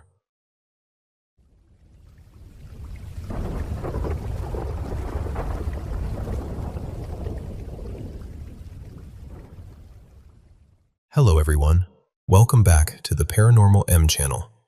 How's your day going? I've been so excited for this moment, just being here with all of you. Drop a comment and tell me where you're watching from. I'm always reading them. Thank you so much for supporting the Paranormal M channel. And don't forget to subscribe and turn on notifications. Okay, so this happened a long time ago, but I can still picture it like it was last week. I was around 11 at the time, and we were living in this small, kind of plain apartment. Nothing fancy, just warm and familiar. It was summer, the kind where the days feel slow and endless, and the nights are quiet enough that you can hear the buildings settling. Everything felt normal, safe even. My mom and my little sister were out of town visiting relatives for a few days, so it was just me and my dad at home. One night, I took a shower pretty late, nothing unusual. I remember stepping out into the bathroom with my hair still damp and the whole room warm from the steam. The mirror was completely fogged over, like a blank gray sheet. I grabbed my toothbrush and started brushing, half asleep, staring at that cloudy mirror without really seeing anything. And then, my dad walked in. He came up beside me at the sink with his own toothbrush, like it was the most ordinary thing in the world. We stood there together, brushing our teeth in silence, and for some reason, both of us started watching the mirror as the steam slowly began to clear, like the glass was waking up. That's when it happened. As the fog thinned, we could suddenly see more of the reflection, and behind us, right there, like she'd been in the room the whole time, there was a woman. Or something that looked like a woman. She was standing a few feet back, calm as anything, brushing her hair like she belonged there. Slow, steady strokes. No rush, no panic. Just grooming, like it was her bathroom. I swear, my whole body locked up. I couldn't even breathe right. And I didn't look away because my brain was trying to make it make sense. I could see her clearly in the mirror, her shape, her arms moving, the motion of the hairbrush. And then, just like that, she was gone. Not like she turned and walked out. Not like she faded gradually. One second she was there, and the next second the space behind us was empty, like someone had cut her out of the scene. It couldn't have been more than 5 seconds total, but it felt like forever. My toothbrush slipped right out of my hand into the sink. I remember staring at my dad, waiting for him to say something, anything, to explain it. Because if he saw it too, then I wasn't crazy. And if he didn't, then I didn't even know what that meant. He looked at me, completely blank-faced, and goes, really calmly, "I didn't see anything." And I knew, right then, I knew he was lying. I kept asking him about it for days. I wasn't even being dramatic, I was just desperate. Like, "Dad, tell me what that was. Tell me you saw it. Tell me it was a trick of the light, or a neighbor, or literally anything." But he wouldn't budge. He just shrugged it off every time, like I was talking about a weird dream. I eventually stopped asking, but it didn't leave me. It sat in the back of my mind like a splinter. A few years later, maybe 3 or 4, we ended up watching one of those paranormal movies together late at night. I don't even remember who suggested it, but the vibe of it brought everything rushing back. And I finally said it again, real quiet, like I was testing the air. "Do you remember that night in the bathroom? The mirror?" And he didn't laugh. He didn't brush it off. He just went still for a second, stared at the TV, and then he admitted it. He said, "Yeah, I saw her. Clear as day." He told me he'd been just as shocked as I was, but he panicked, like real protective parent panic, and decided that if he pretended it didn't happen, maybe I'd forget. Maybe I'd feel safer. Maybe it wouldn't become a thing that followed me. And that's the part that gets me, honestly. The fact that we both saw it, at the same time, in the same mirror, and neither of us can explain it. We weren't messing around. We weren't telling ghost stories. We weren't even thinking about anything creepy. It was just a normal night in a normal apartment. Until it wasn't. To this day, I have no idea who or what that was behind us in that reflection. But I still think about her sometimes. Not even in a horror movie way. More like a question that never got answered. And if you've ever had something like that happen, something you can't file away neatly, I think you know exactly what I mean.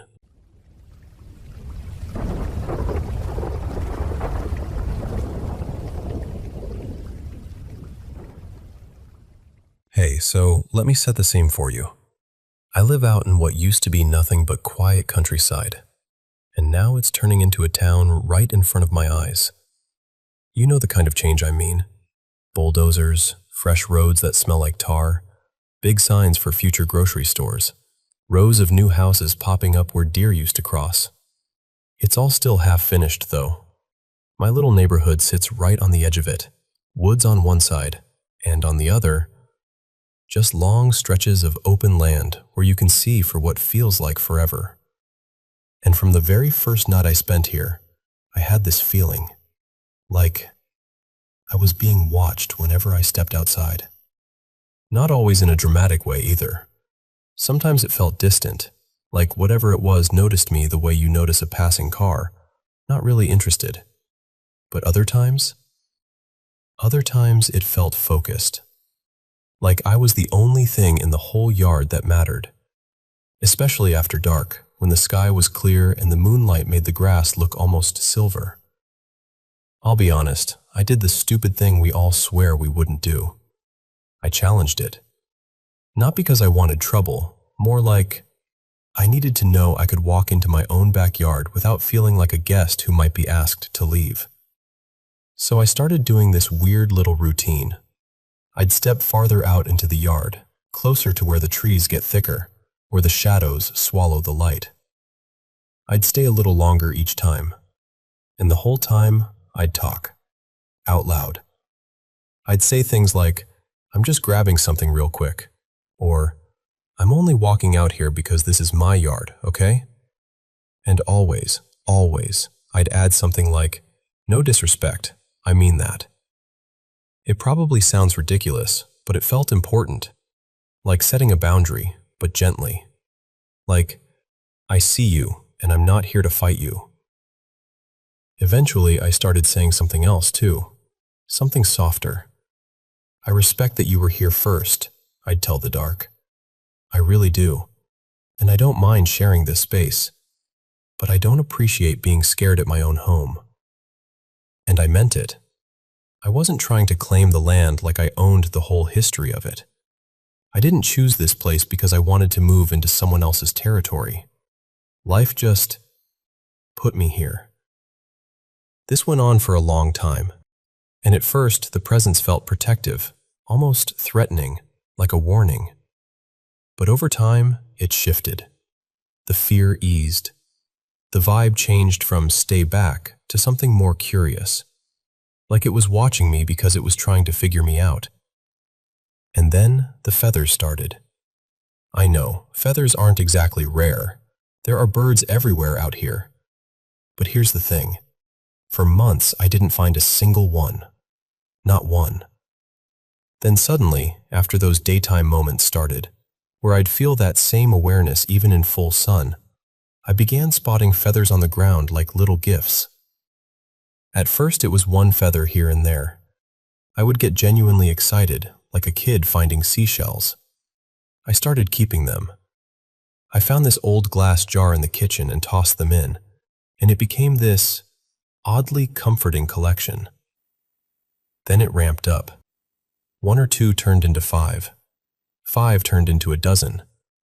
Some days I'd walk the yard and find so many I'd start laughing, like, "Okay, I get it. Hello?" Most of them were bright blue at first.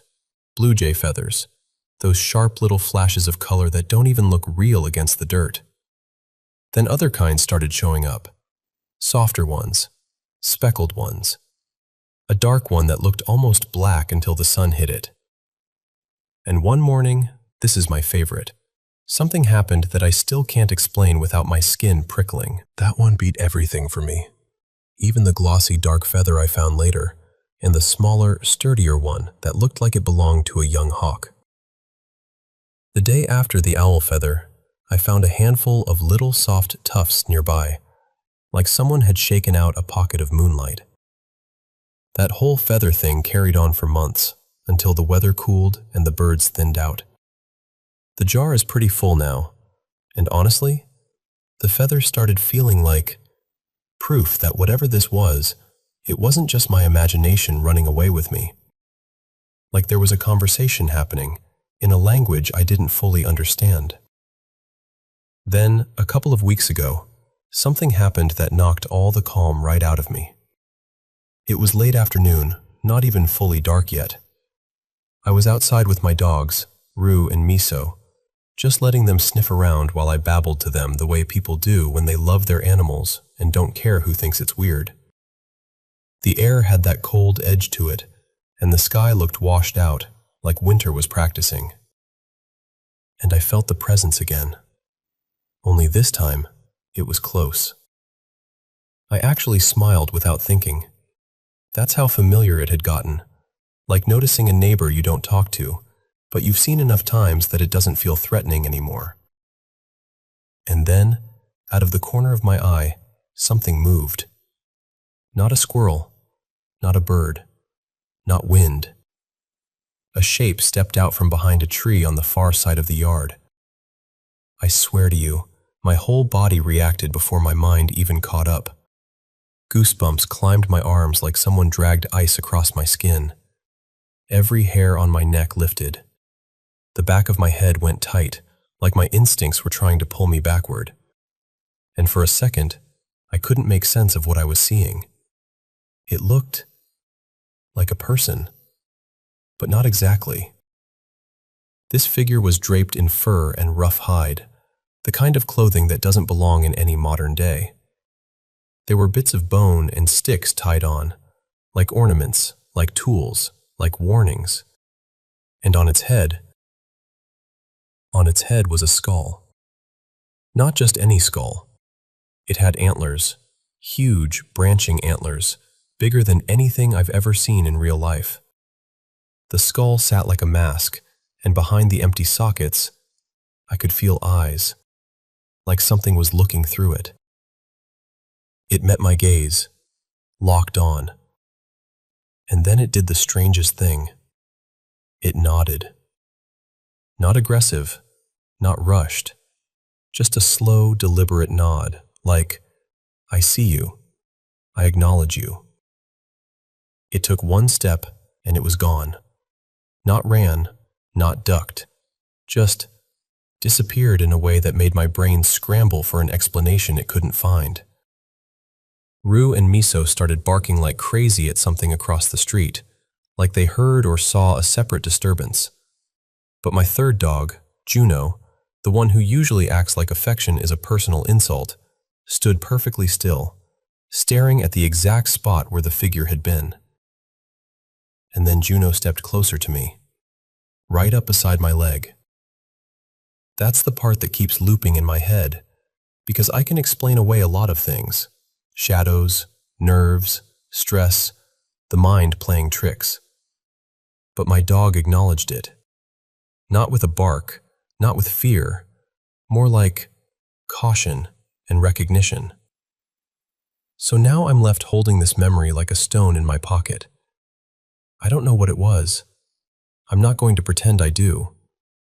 I don't know if it was something ancient or something passing through, or something that's been here longer than the town plans and construction crews and coming soon signs. All I know is, I used to feel watched like prey, and now it feels more like I'm being observed by something that's deciding what I am. And I can't tell if that makes me feel safer, or if it's the scariest part of all.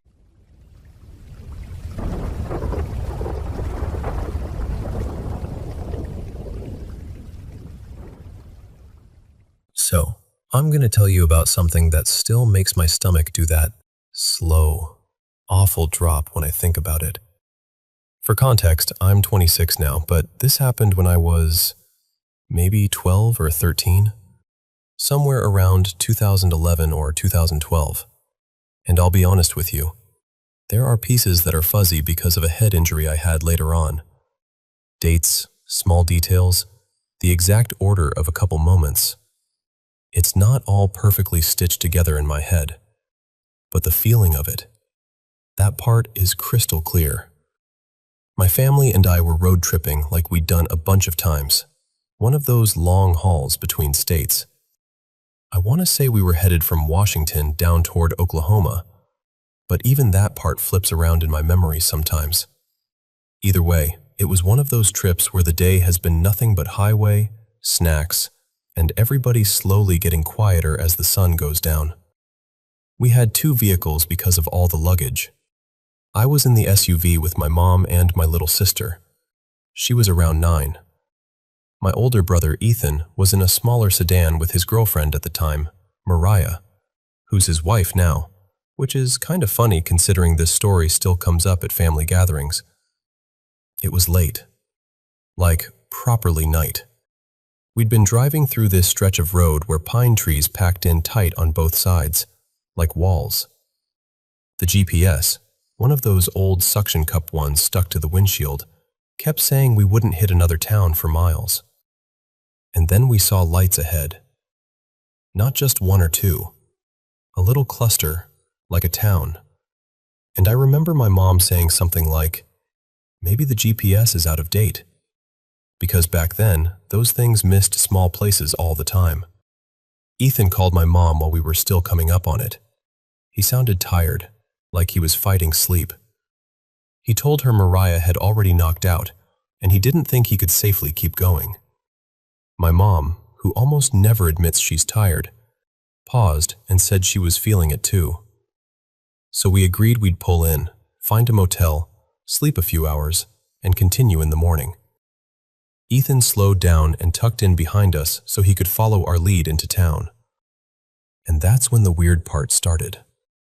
We passed a sign with the town's name on it, and my gut just twisted. Like my body knew something my brain hadn't caught up with yet. I stared at the sign as we passed, trying to lock the name into my memory. I can't tell you what it said. And here's the part that still freaks me out. None of us can. Not my mom, not Ethan, not my sister. We all remember seeing it. We all remember saying it out loud.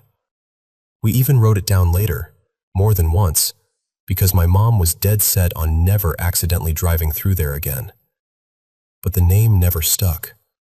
It's like it slid right out of our heads. As we drove deeper into town, everything looked too still. You know how even quiet towns have something? A car going by, a porch light, a dog bark, trash in the gutter, anything that says, people live here. This place didn't have that. The streetlights were on, but they glowed this dull yellow-orange that made everything look sick. The buildings we passed were dark. No parked cars, no movement. And the air felt heavy, like the whole place was holding its breath. I didn't have the words for it back then, but now I know it was anxiety. That prickly feeling on the back of your neck where you suddenly feel watched. We ended up pulling off near a church sitting slightly up on a little rise. The church had one bright white light above the entrance. Clean, normal light. Like it didn't belong with the rest of the town. The parking lot was gravel, and it crunched loud under our tires. I remember thinking, okay, so it's not just me. I was walking near the edge of the light, trying to loosen my legs, when I heard gravel shift. Fast. Like something small sprinted. Across the lot there was this big dumpster sitting mostly outside the light's reach. I could only see the outline of it, but something moved behind it, quick, low, and deliberate. My mom snapped her head toward the sound immediately, like she'd been waiting for anything to confirm her instincts, and she didn't hesitate. "Get in the car, now." I remember backing up toward the SUV without turning around. I don't know why. I just couldn't make myself put my back to that dumpster. Ethan and Mariah stayed in their car, and Ethan helped my mom punch in a nearby motel on the GPS. Once it was set, we left the church lot and drove through the rest of town. It was the same the whole way, eerily clean. No trash, no stray signs of life, just those orange lights and empty streets. The GPS led us out to a gravel road that dipped down into this wide open clearing surrounded by thick woods. And sitting there, like it had been dropped out of nowhere, was the motel. Not a modern hotel, more like an old-school two-story L-shaped place with doors facing the parking lot. The check-in office was a separate little building off to the side, lit by one pale, hollow-looking light. The kind of light that makes skin look gray. My mom told us to stay in the cars while she went inside. The office had big windows so we could see her clearly. And this is where it still messes with me, because all of us saw something different. I swear, I saw an older man behind the counter. Thin, hunched, a face like he'd forgotten how to smile. He didn't look surprised to see my mom, just irritated she existed. But my sister later insisted she saw a younger guy, dark hair, tense, like he was annoyed and nervous at the same time. And Ethan said he saw someone else entirely, a middle-aged man with a beard who looked bored, like he couldn't care less about anything. Same moment, same window, 3 totally different people. My mom came out like she'd made a decision before she even stepped outside. She waved Ethan forward, and we parked in front of 2 rooms next to each other. She told us, "Only grab what you absolutely need. We're leaving early." We all agreed way too quickly. Inside, the room felt wrong. That's the simplest way to put it. The air smelled stale, like damp carpet and old cleaning chemicals that didn't quite do the job. My mom and I looked at the beds, and I guess my face gave me away because she said, almost quietly, "You don't want to touch them either, do you?" And I remember this weird little moment where I felt relieved, like, okay, it's not just me imagining this. My sister asked to shower, and my mom went to help her, but the water wouldn't turn on. So my mom called Ethan and asked if my sister could use their shower instead. A few minutes later, Ethan came back to our room fast, like he'd run. He pushed the door open too hard and startled both of us. He didn't even explain at first. He just said, "Pack up, right now. Mom, come here." My sister came in behind him looking pale and shaky, like she was trying not to cry. I asked her what happened, and it took her a second to force the words out. "There was blood," she said, "in the shower. Not like a tiny smear. Enough that it registered. Enough that she backed out and called Ethan, and Ethan called my mom. My mom didn't argue. She didn't go complain. She didn't ask for a refund. She just said, very calm and very firm, 'Put everything back in the car. Get in.' We loaded up and left immediately. We drove back through town toward the highway, and the second I saw those orange lights again, I felt that same awful certainty. We're not supposed to be here. But Ethan needed gas. Right at the edge of town, like the town was already shrinking behind us, there was a gas station. Bright lights, open sign, the whole thing. Still no cars. No employee vehicle. Nothing. Ethan pulled up to the pump, and my mom pulled in right beside him. We all went inside together once he started pumping, grabbed drinks and snacks, paid, everything normal for about 30 seconds. And then we walked back out. I was walking next to Ethan, and I remember we were trying to laugh, talking about something dumb just to break the tension. Ethan finished pumping. He was putting the nozzle back when something moved across the far side of the lot. Both of our heads snapped up at the exact same time. There was a shed in the back corner of the station lot, half-shadowed, and behind it were trees, tall, dense, and black like a wall. 2 figures darted behind the shed. Fast. Too fast to be casual. Ethan's whole posture changed instantly. He didn't turn to look at me, just said, low and sharp, "Get in the car." And then, like the night itself leaned forward, 3 pairs of glowing eyes appeared above and beside the shed. Yellow amber, bright, fixed on us. And they weren't low to the ground. They were high, higher than the shed line. Like whatever they belonged to was tall enough that the eyes sat above the roof edge. Ethan shouted, not a normal shout, a panic shout. "Get in the car! Now!" I ran. I jumped into the SUV so hard I think I slammed the door. Ethan dove into his car, and my mom peeled out right behind him the second she saw us moving. My mom kept asking what happened because she hadn't seen the eyes from her angle, but my sister had. She was pressed to the window, shaking, telling her through tears what we'd seen. Ethan confirmed it over the phone while he drove.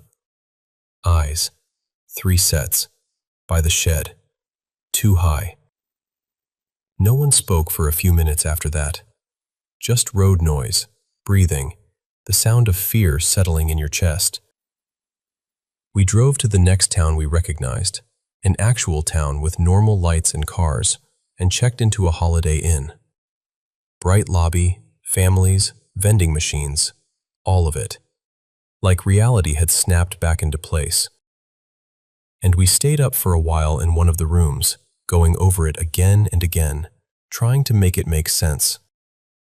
The next morning, we tried to look up the town. We couldn't find it. We tried older maps. We asked locals about a town a little ways back on that route. People looked at us like we were confused. They told us there wasn't anything out that way for miles. And that's the part that still sits with me years later. Not just the motel, not just the blood, not even the eyes. It's the way that town felt like it wasn't supposed to exist, and the way its name slipped out of all our minds like it had never been there in the first place. We don't talk about it constantly, but every so often someone will bring it up. Usually Ethan, usually with this quiet look on his face, and we'll all get that same little chill. Because whatever that place was, it left a mark on all of us.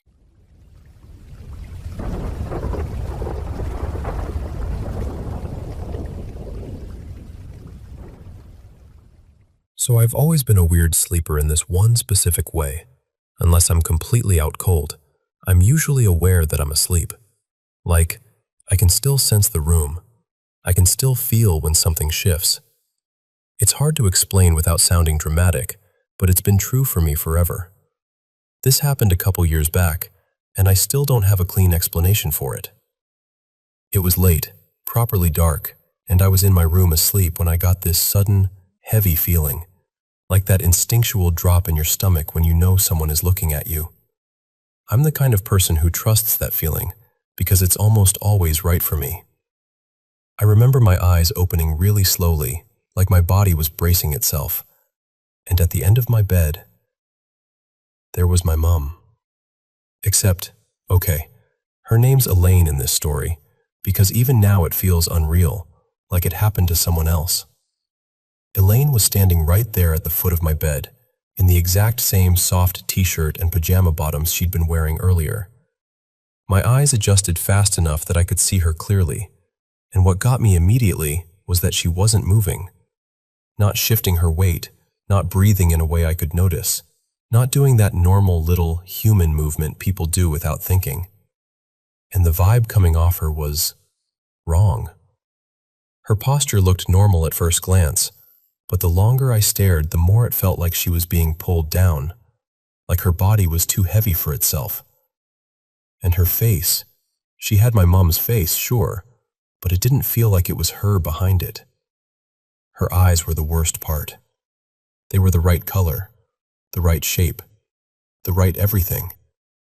But the feeling they gave me was like someone had copied her features perfectly and forgot to put the person inside. Like something was wearing Elaine the way you'd wear a coat, and it was doing a pretty good job, but not good enough to fool you up close. I genuinely thought, for half a second, maybe she was sleepwalking, or maybe she was standing there and zoned out. So I whispered, "Mom?" And then a little louder, "Mom! Mom!" Nothing. No blink, no reaction, no softness. Just that empty, locked stare like she was waiting for something. My bedside lamp was on the little table to my right, and the door is basically right there too. Like, if someone wanted to leave quickly, I would have heard it. But my brain was scrambling for logic, so I reached over and flipped the lamp on. I swear I looked away for the shortest moment, like 1 second, maybe less. And when I looked back, she was gone. Just gone. Like she'd never been there at all. And that's when the fear really hit. Not the nervous, jumpy kind. The kind that makes your whole body go cold, because your mind stops offering explanations and just goes, no, that wasn't normal. I shot out of bed and bolted down the hall to her room. I didn't even stop to think about how ridiculous I probably looked. I just needed to know. Elaine was in bed, dead asleep. Not just lay down asleep, like fully asleep. The kind where her breathing was deep and steady, and she was doing that little snore she gets when she's really out. And I know my mum, she takes forever to fall into that kind of sleep. She doesn't drop off instantly. I stood there for a second, staring at her, trying to get my heart to slow down, and then I finally woke her up because I couldn't hold it in. And she blinked at me, all confused and groggy, and went, "What? No. What are you talking about?" And that should have made me feel better, but honestly, it made it worse, because it confirmed what I already knew. Whatever I saw wasn't her. The whole thing couldn't have been longer than maybe 10 seconds, 15 at most. But it felt deliberate. Like it wanted me to wake up. Like it wanted to be seen. And I still don't know what it was. I don't know if it was there to scare me, or test me, or just watch. I don't know if it was trying to hurt me, or if it had already done what it came to do, and I just never realized. All I know is that I've never forgotten the feeling of those eyes. Her eyes. But not her eyes.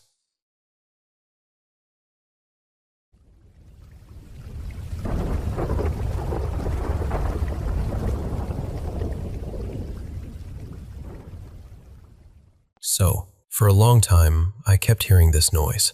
Just this low, shapeless sound in the background. Like the kind of thing you ignore because you assume it's nothing. The fridge, the pipes, the neighbors, whatever. But one afternoon, a few weeks back, I was home from work, stretched out on the couch, waiting for the time I needed to go pick up my kid from school, and I noticed something. It wasn't just noise. It sounded like a radio, like actual radio static. That thin, dusty shh sound, and then the weird little shifts like someone slowly turning a dial. At first I thought my brain was just playing tricks on me because I was tired. But then, the more I let myself relax, the clearer it got. Like the calmer I became, the more it tuned in. And then, I started hearing songs. Real songs. Different genres, different voices. Sometimes something that sounded old. Sometimes something that sounded brand new. The static never went away though. Always that analog hiss underneath. Like the signal was coming from somewhere slightly off. Here's the part that messed with me. Some of the songs were completely unfamiliar, but I could catch lyrics, just little lines, and I'd write them down and search them later. And a bunch of the time, the songs were legit. They existed. Not stuff I knew. Not stuff I'd ever played. Just songs I somehow heard through this invisible radio-sounding thing in my room. But there was one song, one specific one, that I couldn't find anywhere. I tried everything. Different lyric searches, different combinations, humming it into apps, even searching the vibe and genre like a maniac. Nothing. It was like it belonged to nothing, and it got stuck in my head for days in a way that felt invasive, like it had roots. Then, a few nights later, I woke up because the music was loud. Not, "Oh, the TV is on." Not, "Someone left a speaker running." I mean, it was like my entire room was filled with it. Like the sound had no direction. It was everywhere at once, pressing against the walls, under the bed, in the air. and it was this old track I hadn't thought about since I was a teenager. Like one of those songs you forget exists until you hear 2 seconds and your whole past snaps awake. In my version, it wasn't Knocking Boots. It was Backseat Rhythm by some late 90s artist I swear I haven't heard since I was 14. And the creepy thing is, I never knew more than the hook back then. But that night, I knew whole lines. Like I'd been singing it forever. And I'm not gonna lie, I didn't even panic right away. I kind of enjoyed it. Because the feeling in my body wasn't fear. It was this heavy, blissy calm. The kind of calm where you could sit up if you wanted to, but you don't, because you feel so relaxed it's like your bones are melting into the mattress. Which is weird, because I've dealt with sleep paralysis since I was little. Normally, when that hits, I get the classic stuff. Pressure, trapped feeling, this sense that something is in the room with me. Terror, basically. But this is different. It resembles sleep paralysis in the "my body isn't doing what I want" way, but without the crushing dread. It's like I'm sedated, softly pinned, and I realized something that scared me later. I can only hear it when I'm relaxed. The more relaxed I am, the louder it gets, the clearer it gets. If my mind starts racing, it fades back into static. If I surrender into calm, it sharpens into music. Like I'm the tuner. Like my nervous system is the dial. So of course I did the rational checklist. And I know how this sounds, but it feels slightly paranormal. Like sleep paralysis always has, for me. Except this time it's not just dread. There's a signal. There's content. There are songs with structure and lyrics and emotion. And it makes me feel like, I don't know, like maybe there's a seam in reality. Like I'm hearing through a crack. And I keep thinking, why is it always when I'm alone? That's another thing. My sleep paralysis episodes, my worst ones, almost always happen when I'm alone. Not at work, not in public, not when I'm out doing normal life. But if I'm alone at home, or alone in a quiet room, it's like my body decides, yep, time to freeze. And then the fear comes. And it feels like a presence, like something noticing me. I've done the sleep study thing. I've done the mental health evaluation thing. I've had professionals nod at me and give me the most reasonable explanations. And I've tried so hard to swallow them, because I want to be a person who believes in boring answers. But this music thing, it's been pleasant mostly. And that's almost worse, because now I'm questioning myself. Like, am I being lured? Is it harmless? Is it trying to make me comfortable on purpose? And I keep circling the same questions in my mind. Do I engage with it? Do I ignore it? Do I try to make it stop? Could it be malevolent? And I probably should have started with the backstory, because this didn't come out of nowhere. Astral projection is something I've tried to avoid for years. Even saying that makes me feel ridiculous. But I'm being honest. Because with sleep paralysis, sometimes it doesn't just feel like I'm stuck. It feels like something is tugging at me. Like a force trying to pull me out of myself. And right before the music started, I had this experience that I keep replaying. I was in bed. The paralysis hit. That familiar click where your body goes offline. And then, I slipped out. Not metaphorically. I mean, I felt myself fall out of my body like my consciousness rolled off the bed. I turned and saw myself lying there. My own body, my own face. Still, sleeping. And then I heard voices in the hallway outside my room. A man's voice, low and urgent, like he was talking to someone else who wasn't quite human, or maybe just wasn't quite here. And I heard him say something like, "Keep her contained. She's not from the inner side. She could be a problem." And I swear to you, my blood went cold. Except I didn't have blood, not in that moment. I was just awareness, panicking. Then it felt like someone came into the room. A woman presence. I couldn't see her, but I could feel her like a shift in pressure, like the air got heavier. And I was freaking out because I couldn't make my body move and I couldn't see what was in my room. And then, this is the part I can't stop thinking about. She turned on 2 radios. 2. Except I couldn't see them either. But I heard them click on, and suddenly there were 2 songs playing at once, layered over that static. And instead of making it worse, it calmed me down. It was like she did it on purpose. Like she knew I was panicking and she was trying to soothe me, the way you'd put on music for a kid having a nightmare. And I remember thinking, why would something evil try to calm me down? And then immediately thinking, unless that's exactly how you get someone to stop resisting. I remember trying to get out. I remember floating to the door, grabbing for the knob, trying to yank it open, and my hand kept sliding through it, like it wasn't solid, like I was trying to hold smoke. Eventually, I went back to my bed and kind of laid myself down on top of my body, like matching my shape to it. And as soon as I relaxed enough, I snapped back in. I sat straight up, gasping, heart pounding. The next day, I wrote it down. I told my therapist. Then life moved on, and I shoved it into the strange brain stuff folder and tried to forget about it. And now this music is happening. Now it's like, whenever I get relaxed enough, especially at night, it's back. The static, the tuning, the songs. Like that night left a door cracked open, and now the sound leaks through. So I'm asking you like I'm sitting across from you, elbows on the table, eyes a little too wide. Am I the only one who has experienced something like this? And what do you think it is? Is it just sleep paralysis evolving? Is my brain building sound out of nothing? Or is there actually something, somewhere, broadcasting through whatever layer I'm slipping into when my body goes still? And if it is something, what do I do? Because the more I think about it, the scarier it gets. Not because it feels bad, but because it feels real. Real enough that it makes me wonder if the world is thinner than we pretend it is.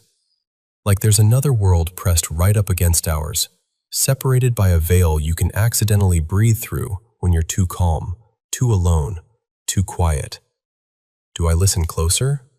Or do I stop relaxing and keep my hands on the wheel? Because whatever this is, might notice that I'm noticing it.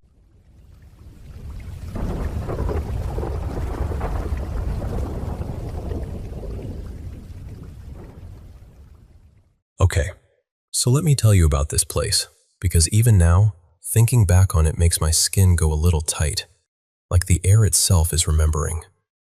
There's this small town called Marrowbrook, the kind of town where everyone waves, everyone knows your business, and every harmless old story gets repeated so many times it starts sounding like fact.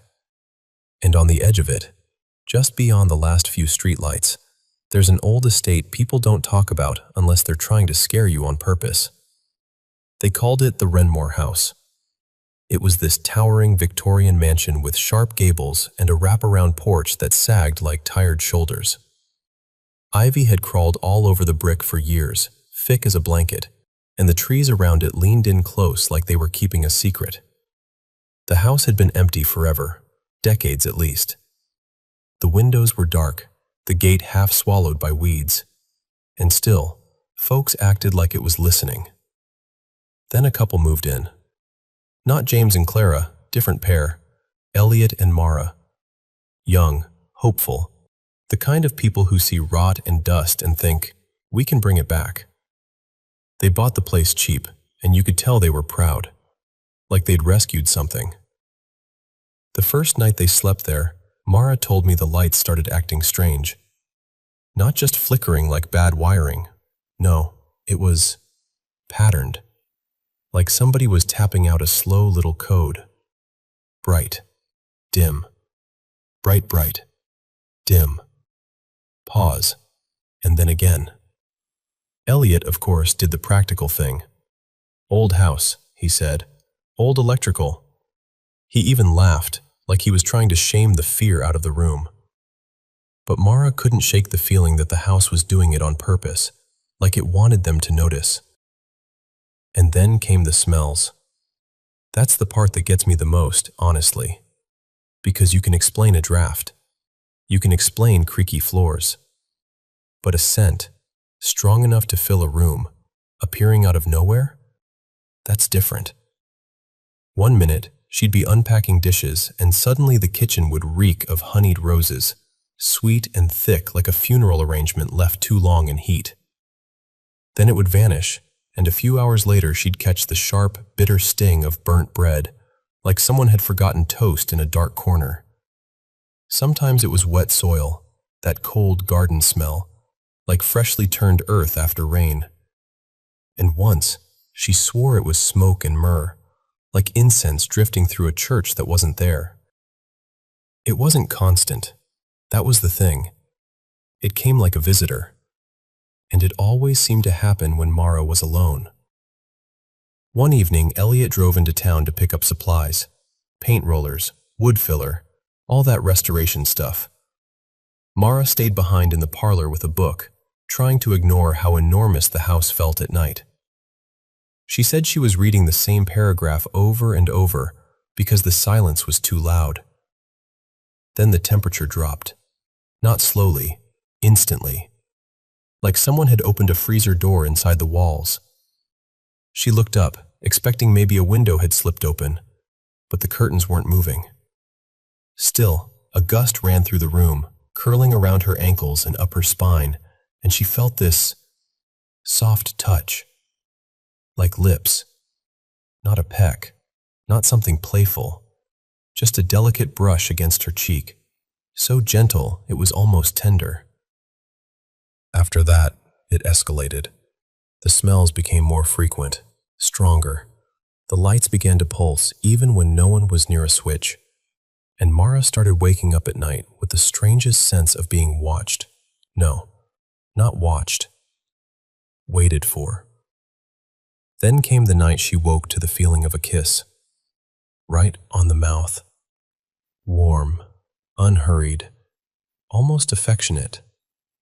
She sat bolt upright so fast she nearly knocked the breath out of herself. Elliot was asleep beside her, mouth slightly open, dead to the world. The room was still. No footsteps, no movement. Just the lingering sensation, like somebody had been there and only just left. The next morning she tried to laugh it off. Stress dream, she said. Old house nerves. But her eyes didn't match her voice. So they did what people always do when something doesn't make sense. They looked backward. They dug into history. They found old records at the library, deeds, yellowed newspaper clippings.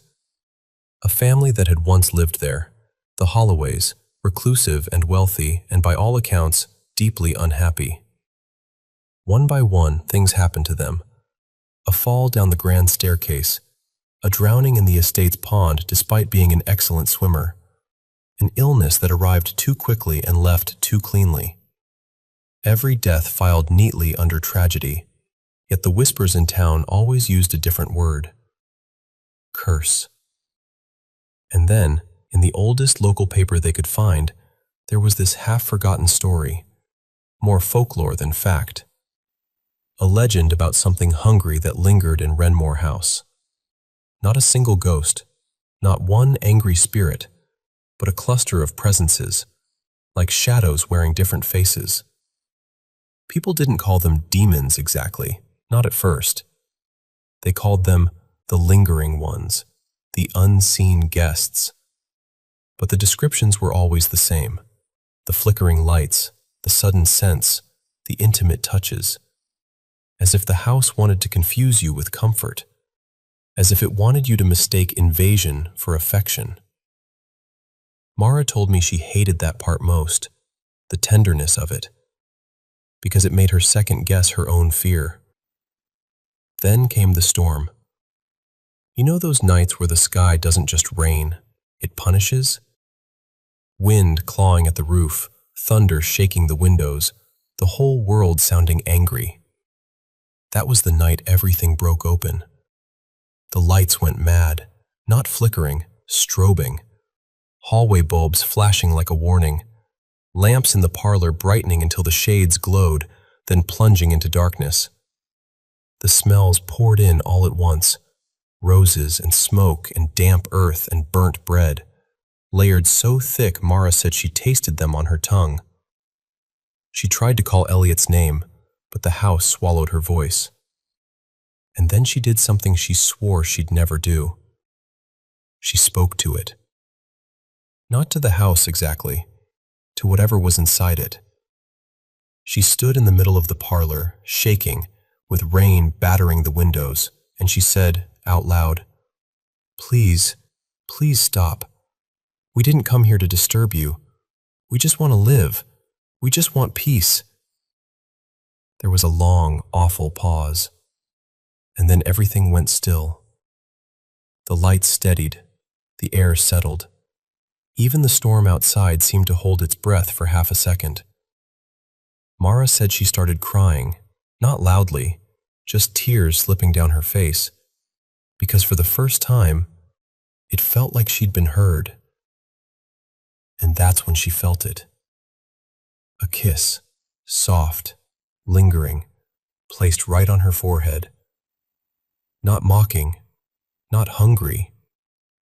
The next morning, the house was quiet. Not the uneasy kind of quiet where you're waiting for the next sound, just normal, peaceful even.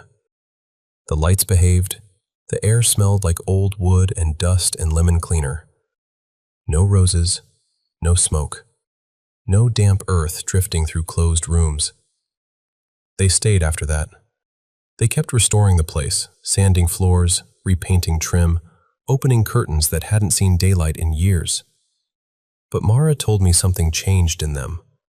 Because once you've lived in a house that touches you back, once you've felt something unseen lean close enough to kiss you, you don't ever fully forget it. Renmore House became their home. But it was never just their home. And sometimes when Mara talks about it, her voice gets softer at the edges, like she's careful not to offend something listening from the dark corners of memory. Like whatever lived there didn't leave completely. It just stepped back, out of sight, not far.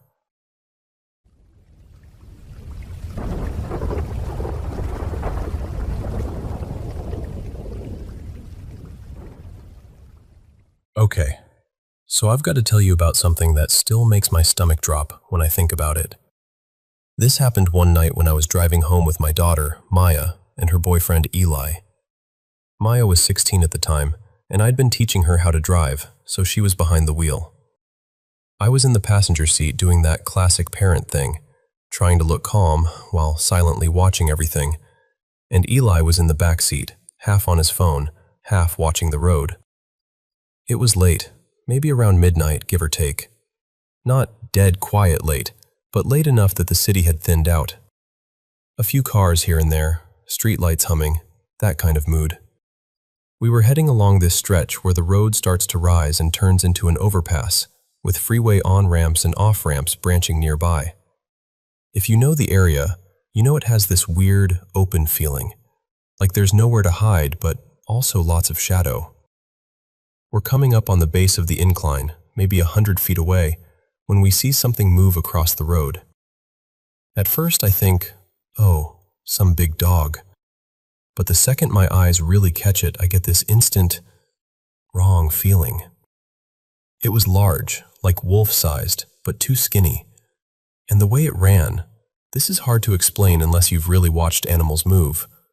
But I could see the front legs lifting, tucking under, touching down, and then the back legs following. Like a dog's gait, totally four-legged, except something about it looked unnatural. Like the proportions weren't quite right, or the motion was almost too smooth. I didn't say anything out loud because I didn't want to freak Maya out while she was driving, but I glanced over at her. And she glanced at me at the exact same time. That's the part that gets me, because we both had the same face, that confused, uneasy, "Did you just see that?" look. No words, but total silent agreement. The thing makes it across the street, heading toward our side, and we keep rolling forward. Then we hit a red light. And now we're sitting there, waiting. I remember thinking, okay, It's going to come along the sidewalk and pass in front of us. Any second now. There weren't pedestrians, no one walking, no group of people, just the three of us and a few distant headlights. So I'm watching that edge of darkness where it should appear. And then it does. Except, it's not a dog. It's a man. This pale-faced man comes out of that dim patch like he'd been there the whole time, except that makes no sense. He's riding a bicycle, slow and steady, like this is the most normal thing in the world. And his face, listen, his face is what made my skin go cold. His eyes looked like two dark vertical slits, not normal eyes. Not like, oh, his pupils were weird, like genuinely wrong. And then he had this wide grin, stretched too far, like someone trying to imitate a smile without understanding how a real one works. He rides right past the front of our car. And then, this is the moment I can't shake, he turns his head toward us. Slowly, deliberately, like he already knew we were watching. And the feeling that came off him, I don't even know what word fits. Heavy, ominous, like a warning, like standing too close to something you're not supposed to notice. I didn't even have to speak at first. I looked at Maya and she looked at me, and I could tell she felt it too. Her whole posture changed. Finally I go, quietly, "Maya, you saw that, right?" And she nods, eyes still forward, stiff as a board. "Yeah." I swallow and say, "And you saw what ran across the street a second ago?" And I'm like, "Okay, good. That's what I saw too." And then she hits me with the question that made my heart sink all over again. But if it was a dog, where did it go? And where did that man come from? And I just sat there, staring ahead, because I didn't have an answer. That animal was big, Great Dane big, maybe bigger, tall at the shoulders, long body like a shepherd or husky type. And I swear to you, I saw all four legs moving. It didn't dart into an alley. It didn't slip behind a parked car. There was nowhere for it to vanish to. On that side of the road there was a concrete barrier and this sloped area leading up, plus fencing and a sound wall, just open, exposed space. No bushes, no doorway, no corner, nothing. And yet, somehow, what crossed as an animal did not come out the other side as an animal. What came out was that man on the bike, with that face, with that grin, with that awful, crushing feeling in the air. The light turned green and Maya drove on, and none of us talked for a minute. Even Eli got quiet in the back, like the whole car had decided to hold its breath. We made it home. Nothing followed us. No dramatic ending. Just that one moment that doesn't fit anywhere in my brain. But I'll tell you this, even now, years later, if I drive near that overpass late at night, I catch myself scanning the road, half expecting to see something run across again. And I still don't know what we saw.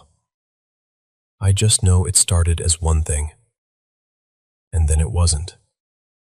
And whatever it was, it felt like it wanted us to feel afraid.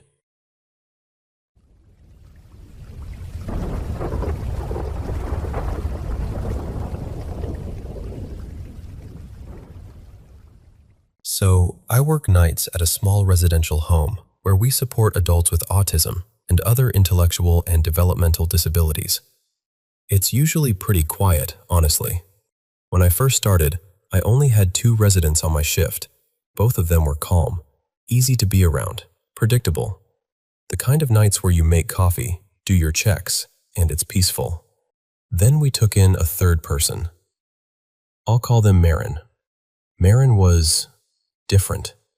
Not in a hard-to-manage way at first, more like you could tell they carried a lot. Physically, Marin needed a lot of support. Power chair, limited mobility, help with basic things. Mentally, though, They were actually pretty sharp, high-functioning in a lot of ways. But there were definitely mental health pieces going on. The first few days, Marin tried to be social. They'd ask to hang out, sit in the common area, try to join conversations with the other two residents. But over time, that faded. They started spending more and more time in their room, and eventually it became very clear. They wanted to be alone. Like, really alone. They didn't want anyone coming in unless they specifically asked. And then there was the talking. Marin would shout at people that nobody else could see, like full-on arguments, late at night, as if someone was standing right in front of them. They said it was family members. They said they could communicate with them telepathically. Sometimes it sounded almost normal, like bickering. But other times it would get dark fast. I remember standing in the hallway during one of my rounds and hearing Marin say something like, "If I could hurt them, I would." And then a pause, like they were listening, and then, "I can't control my body. If you took over, you could do it for me." That stopped me cold, because they weren't joking. It didn't feel like they were trying to scare anyone. It felt like they genuinely believed they were in some kind of negotiation with someone. It was unsettling in a way that's hard to explain, because I've worked around all kinds of behaviors, and I'm not easily shocked. But it made the house feel different. Like the air got heavier. One night, Marin asked me if we had a Bible in the home. I did. It was one of those things we keep around because it's comforting for some residents. So I handed it over without thinking much about it. An hour later, I went to check on them. Pages, everywhere. They'd ripped out chunks, like handfuls of pages, just torn right out. I asked, "Hey, what happened?" Marin looked at me like it was obvious and said, "I was reading it. It made me mad." Then they asked me to take the cross necklace off them, the one they'd been wearing since they arrived. I asked why, and they shrugged and said, "I don't want it anymore." After that, Marin's vibe changed. They'd stare off into space like they were watching something just out of view. And sometimes I'd catch them staring at me. Not just looking, staring like they were trying to figure me out. And then I'd hear it, under their breath. Quiet, sharp, nasty little words. Stuff like, "You're so disgusting," or "I hate you," or just really cruel things. Every time I'd go, "What did you say?" Marin would snap back like they'd been woken up. Their eyes would refocus, and they'd say, "I didn't say anything," or "I'm just talking to myself." And I'm telling you, it didn't feel like a typical outburst. It felt like something slipping in and out. Like there were moments where Marin wasn't fully there with me. Eventually, Marin decided they wanted to transfer to another home. They said they were tired of one of the roommates messing with them. So the move happened. And you'd think that would have been the end of it, but it wasn't. There's this spot in the hallway, right outside a closet, where I swear it feels like something is standing there. Not like I see a person.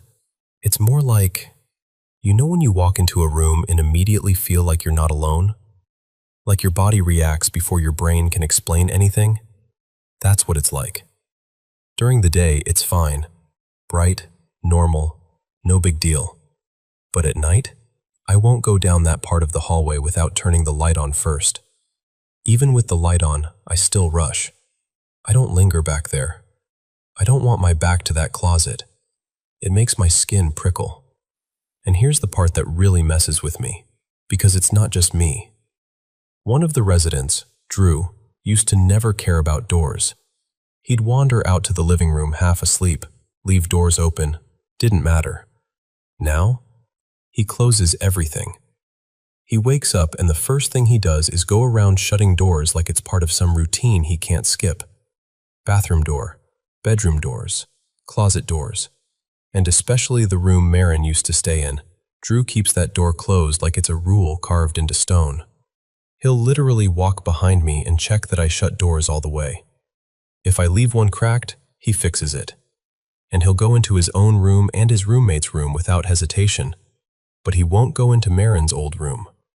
Not to hang out, not to look around, only to push the door closed again, like it needs to be sealed. So yeah, that's where I'm at. I've thought about cleansing the place, like sage, prayer, whatever people do when a house feels off.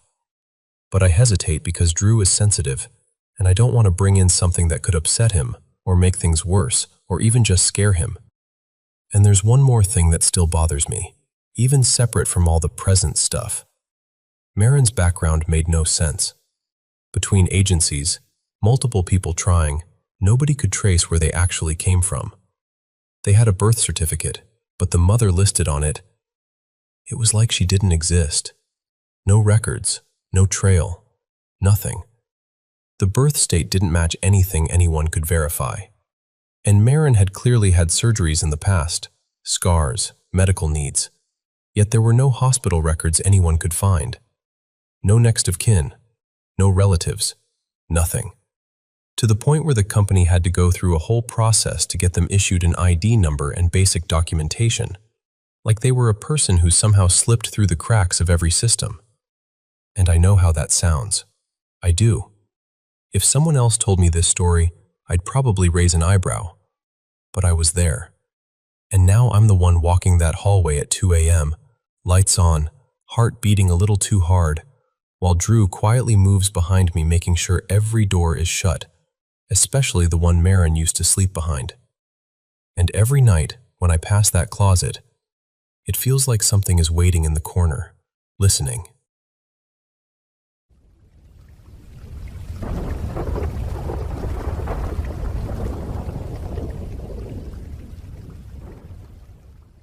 So, this happened when I was a kid, around 2012, I think.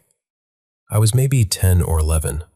My mom, Tanya, had been dating this guy named Rick for a couple years, and eventually she decided we were all going to move into his place. And it's weird because I don't remember a lot of houses from when I was growing up. Like, most places are just blank. But that house, I remember it way too clearly. The layout, the lighting, the feeling of it. Like it left a thumbprint on my brain. I was one of those kids who loved spooky stuff. I'd stay up watching ghost shows and anything paranormal I could find. But I wasn't the kind of kid who expected something to actually happen to me, you know? I wasn't walking around scared all the time. But about 2 weeks after we moved in, I started feeling off. Constantly. Like this low-level anxiety I couldn't explain. Not, I think I saw something fear. More like my body was reacting before my brain could make up a reason. Just this steady uneasiness, like the air in that house was heavier than it should have been. After a month or so, we got into this routine, weekend movie nights. We'd all pile into the living room, watch something late, and I'd always fall asleep on the couch. I didn't have my own room yet, so the couch was basically my spot. And every single time I woke up in the middle of the night, the TV would be off, the room would be pitch black, and I'd realize my mom and Rick had gone to bed without waking me. It sounds normal, but the second I opened my eyes, I'd get hit with this intense fear, like my stomach dropped and my skin tightened. Like something in the dark was present, not visible, just there. I'd end up sneaking into my mom's room and whispering, asking if I could sleep next to her because I couldn't calm down. And she'd let me, but I could tell she didn't fully get why I was so freaked out. Then one night, this was the last time I ever slept out there, I woke up and it was darker than usual. No TV glow, no hallway light, nothing. And Rick's cat, this gray cat named Miso, was perched on the back edge of the couch right beside me. The second I saw her, this wave of something is wrong hit me so hard it was like I'd been slapped awake. And then Miso's whole body changed. She shot upright, her fur literally lifted, like it stood on end, and she started doing this deep, low growl I had never heard from her before. Not a hiss, not playful. This was serious, like warning level. And she was staring, locked in, toward the kitchen. toward this one area I'd been avoiding without even realizing I was avoiding it. I didn't think. I just ran, like full sprint, bare feet, heart banging, straight into my mom's room. I remember almost tripping because I was going so fast, and I begged her, actually begged her, not to make me sleep in the living room again. I was shaking so badly she could tell it wasn't me being dramatic. She believed me after that. About a week later, my cousin Jade came to visit. She was older, maybe 15 or 16. Since she was there, Rick said we could sleep in his son's old bedroom, the one that hadn't been used in years. So we're in this room that feels kind of stale, like it's been shut up for a long time. Jade sleeps on the side closest to the door, and I'm on the inside, facing the wall. And in the middle of the night, I wake up and I really have to pee. Like, bad. But I'm still messed up from that couch night, so I decide I'm not going alone. I roll over and start tapping Jade's back, whispering her name. Nothing. I tap harder, say her name again. Still nothing. She doesn't move an inch, just sleeping, facing away from me. I froze. And I remember thinking, nope, I'll hold it. I don't care. I'm not going anywhere. So I start turning back toward the wall, trying to make myself smaller, trying to just go back to sleep. And as I turn, my eyes land on the foot of the bed. There's someone sitting there. Not on the bed, like sitting the way someone sits on a chair. But there was no chair. They were upright, perfectly still, posture straight like a mannequin. At first, my brain can't process it. It's dark, and my eyes are trying to adjust, and I'm thinking maybe it's a jacket on something. Maybe it's my imagination.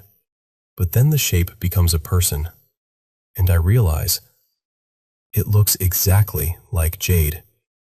Same hair, same face, same outline, except wrong, because the Jade beside me is still asleep, breathing evenly, not moving, and the one at the foot of the bed is turned toward me, smiling.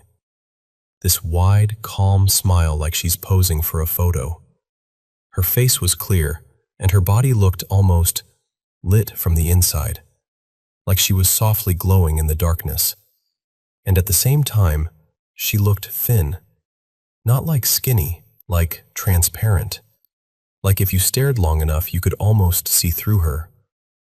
I have never felt fear like that. Not I'm scared fear, not I saw something creepy fear. This was primal.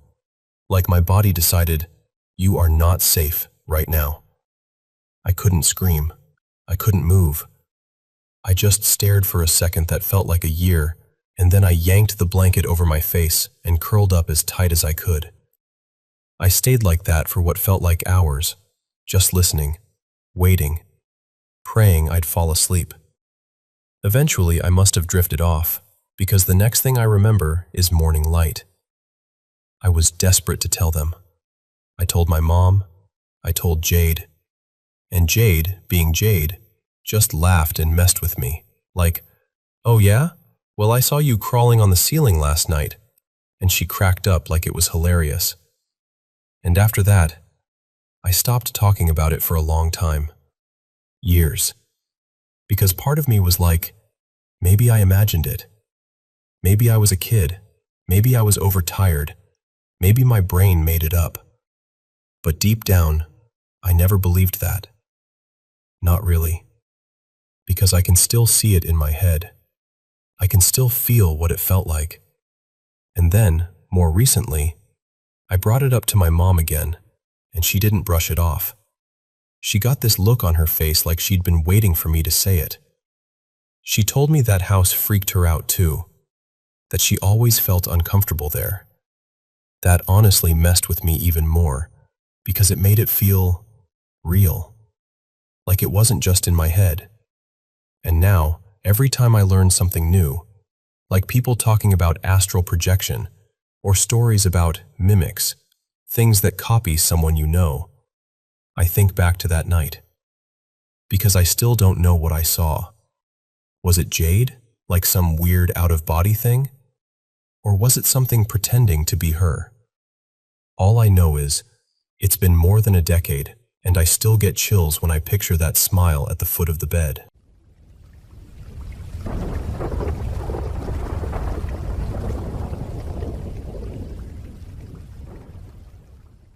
Okay, so let me give you a little context first, because the way school worked where I grew up matters.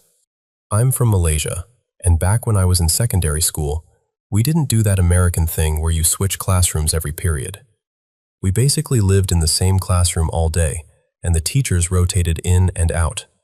So your classmates were your people. Same faces, same seats, same everything, every single day. All right, so this happened in 2018, and I was 16. And honestly, the reason I skipped school is so embarrassing. I wasn't sick or anything. I just woke up late, stared at the clock, and went, nah. Like full-on teen logic. I stayed home the entire day, in my room, scrolling on my phone and rotting in bed. Then around lunchtime, I got this call from my friend Ina. She was our class monitor, the one who took attendance. And the second I answered, I could hear it in her voice. She sounded panicked. She goes, "Are you in school today?" And I'm like, "No, I've been home. Why?" Silence. And then she just loses it, like she genuinely freaks out. Because apparently when she was counting heads earlier that morning, she looked up and saw me sitting at my desk, like in my seat, and she marked me as present.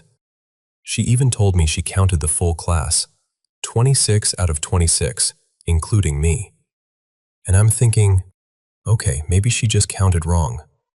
But then she says, "No, other people saw you too." And that's when my stomach did this weird drop. She starts listing names. Nadia swore she saw me in the hallway right before the first teacher came in, like I was just standing there, waiting like normal. Farah said she saw me walking up the stairs to the second floor, like I was coming from the canteen area. And then Joanne, this one still creeps me out. Joanne said she saw me walking beside Hazik, like I was literally right next to him, heading toward our classroom. So when the first class started, the teacher asked, "Where is she?" And Ina, being totally sure I was there earlier, told the teacher I probably went to the toilet or maybe the office, because in her mind, I was definitely in school that day.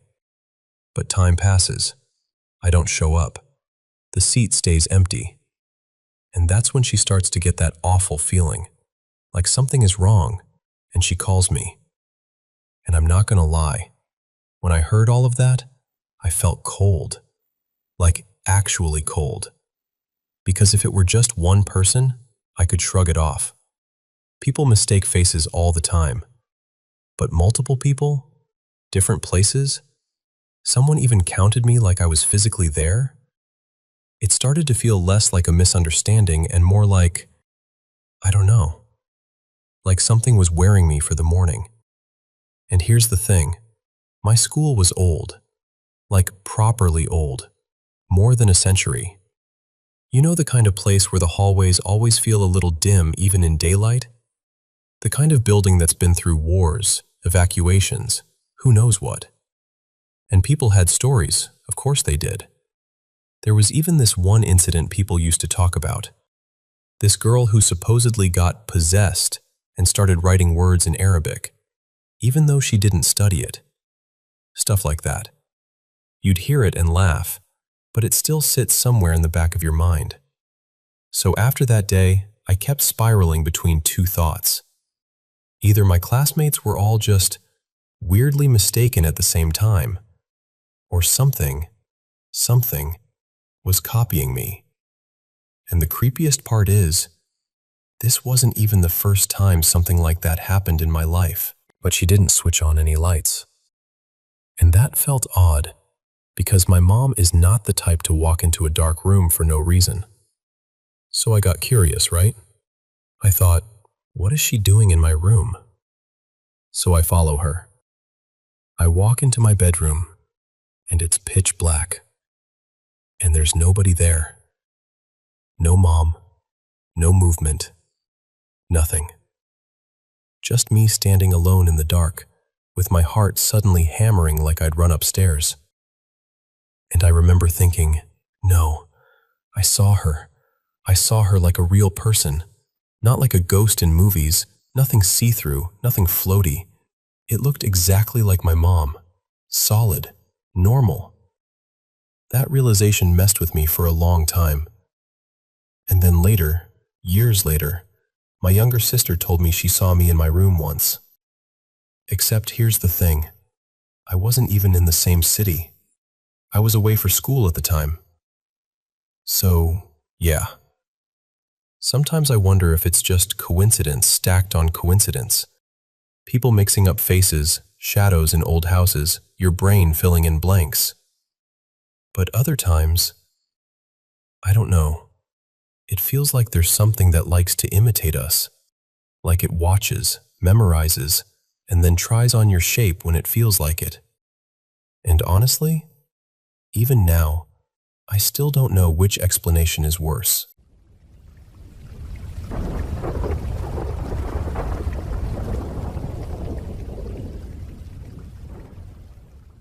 So, this is one of those stories I still feel in my chest when I talk about it.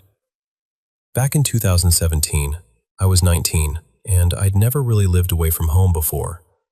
Then, suddenly I'm hauling bags up a stairwell and moving into this student flat in Sheffield with my girlfriend at the time. Her name was Maya. It was one of those places that had clearly been done up to look fresh. Gray walls, shiny fittings, that faint smell of new paint that makes you feel like you're starting a brand new chapter. And honestly, parts of that time were great. We laughed a lot. We had friends over, did the whole student life thing, walked around the city like it belonged to us. But that flat was the most terrifying place I have ever lived. I can't even tell you when it started exactly. It just crept in. Little things at first. The weird part was we were on the top floor and the windows barely opened, like the building was sealed shut. Yet, things moved like there was a gust tearing through.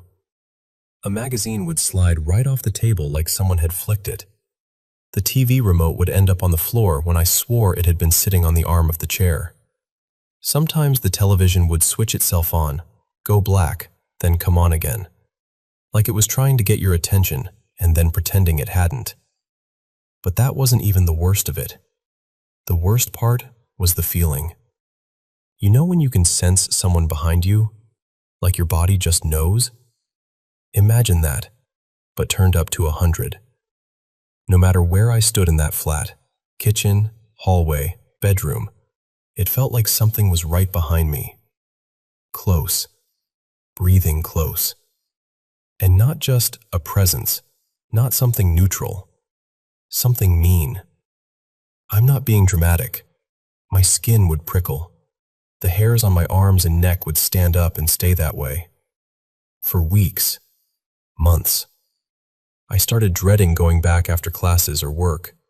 And if I knew I'd be alone there overnight, I'd drink enough to knock myself out, because being awake in that place by myself felt like volunteering to be hunted.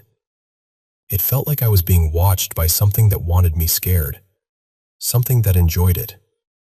I'd turn, fast, to catch it. Nothing.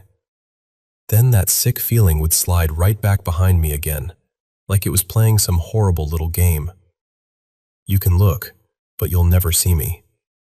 And then, one completely random night, everything boiled over. It was about 1 a.m. Maya and I were in bed, fully sober, just trying to get warm under the covers because that flat was always freezing no matter what we did. We'd turned the lights out. We were settling, that slow drift towards sleep. Then, right as my eyes closed, I heard something in the next room. And I mean, it wasn't a creak. It wasn't the building settling. It sounded like someone had exploded into the living room and started throwing the place around. like furniture was being dragged, slammed, shoved. The chair, the sofa. Heavy, violent movement. The kind of noise that makes your body go rigid before your brain even catches up. It lasted only a few seconds, and then it stopped. Dead silence. And in that silence, you do what you always do, don't you? You try to save your own sanity. You tell yourself, maybe I dreamt it. Maybe I'm half asleep. Maybe it was outside.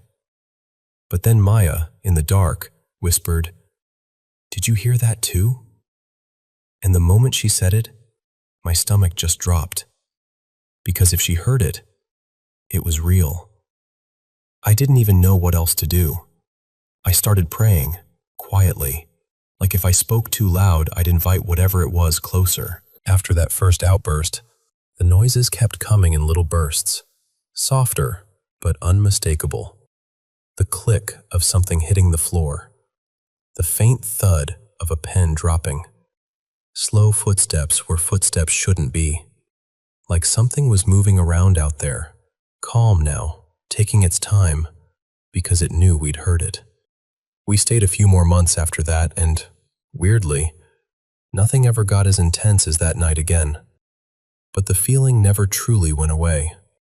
It was like the flat had shown us what it could do, and after that, it didn't need to prove anything. Then one late evening, I was walking home from work, around 11:45 p.m., and I noticed a small group gathered near the entrance to our building. I remember thinking it was just a bunch of rowdy teenagers hanging around. But as I got closer, I realized it wasn't that at all. It was a ghost tour. And I slowed down just enough to hear the guide say something like, "You're standing in one of the most haunted parts of Sheffield city center." I actually laughed, this short, stunned laugh, because it felt so ridiculous and yet so perfectly, horribly fitting. After that, I went down my own little rabbit hole. Turns out we'd been living in a building off Blackwell House, right by Blackwell Square. And that square, historically, was tied to public punishments and executions. Centuries of it. The kind of history that doesn't just disappear because someone paints the walls and installs modern lighting. And I don't know what I believe, truly. I'm not someone who goes looking for ghosts, but I know what that flat felt like. I know what we heard. And I know I never, ever want to step foot inside that place again. I've got a couple other stories too. Nothing like this one, thankfully. Those are actually kind of nice.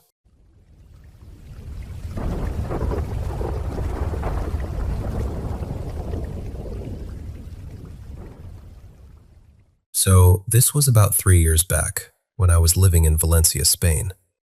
I'd just come off this long stretch of summer nights, too many parties, too many drinks, and I'd made this promise to myself. 1 full month sober. No, just one. No exceptions. Clean reset. Now, I've always had this odd little thing happen sometimes. Not often, like not even monthly, but every once in a while I'll walk into a place and get this instant sense that I don't know how to explain it, that there's something else there, like a shift in the air. Usually it's an uncomfortable feeling, like my body clocks it before my brain does. But here's the funny part. In all the time I'd been in Spain, I never got that feeling. Not once. I'd lived there long enough that it started to feel like a non-issue, like maybe I'd grown out of it. Until that night. It was late, maybe around 12:30 or 1, and I was in bed reading, totally sober, just quiet and settled. And out of nowhere, I got that familiar sensation. Someone else is in the room. Except this time, it wasn't scary. It was actually kind of warm. Like the feeling you get when you realize you're not alone, but it's someone you trust. I remember pausing, looking up from the page, and sort of listening to the silence. And then I just went back to reading. Like, okay then. No big panic, no dread, just this calm awareness. Eventually my eyes started to blur, so I shut the book, clicked off the lamp, rolled onto my side, and tried to fall asleep. And then, honestly, I swear to you, a hand slapped my thigh. Not hard enough to hurt, not playful either, just a slap. A very clear, physical thwack, like someone was right there next to me. I shot upright so fast my heart felt like it punched my ribs. I flicked the light on immediately, fully expecting to see someone standing at the foot of the bed, or maybe some shadow in the corner. Nothing. The room looked completely normal. Door closed. No movement. No weird sounds. Just me, breathing like I'd sprinted. I remember sitting there for a second, rubbing my leg like I was trying to prove to myself it happened. And I was definitely creeped out, don't get me wrong, but I wasn't terrified. It was more like I didn't know what category to put it in. So I did this really stupid, very human thing where I sort of shrugged to myself like, right, sure, okay, and I went back to sleep. The next day I was just hanging around, and my phone rang. It was my older brother, Declan, calling from home in Ireland. And that alone was weird, because Declan and I weren't exactly the kind of siblings who called just to chat. We were close, sure, but more in that send a meme, see you at Christmas way. So when I saw his name pop up, I actually sat up like, is something wrong? I answered, and he was totally normal. Just chatting, asking how work was, how I was doing, what I'd been up to, like a casual check-in. We talked for maybe 15 or 20 minutes, and then his voice shifted a little, like he was about to tell me something he wasn't sure he even believed himself. And he goes, okay, the strangest thing happened to me last night. I swear, the blood drained out of my face. I'd almost pushed my own experience aside by then, like I'd filed it away as some half-dream, some weird muscle twitch, something my brain made up. But the second he said that, I just knew. I told him, all right, tell me. And he says, last night, I was lying in bed, must have been around 2 in the morning, and I felt a hand, like, squeeze my thigh. And there was this long pause, like we were both suddenly listening to the silence on the line. I remember my skin prickling, arms, neck, everything. That horrible electric goosebump feeling when something is too specific to be a coincidence. Because what are the chances? Not just that we both felt it, but that he called me at all, out of the blue, the day after, to mention something so strange, so random, so personal. After that, I told the story a few times to friends and family. People had theories. Most of them said it was our gran, who'd passed away not long before, maybe a couple of months earlier. Like a little check-in. A strange, clumsy way of saying, I'm still here, I'm okay, and you're okay too. And honestly, that's the version that sits best in my chest. I can't prove it. I don't know what it was. But if it was her, it makes it feel less like something creepy and more like something oddly affectionate. Like someone trying to get your attention the only way they can. Still, every time I think about it, I get the chills all over again. So, what do you think? Coincidence? Some weird shared timing thing? Or something else entirely?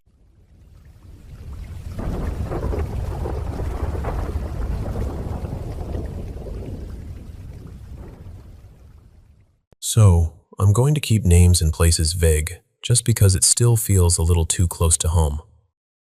A few years ago, I started having this recurring nightmare.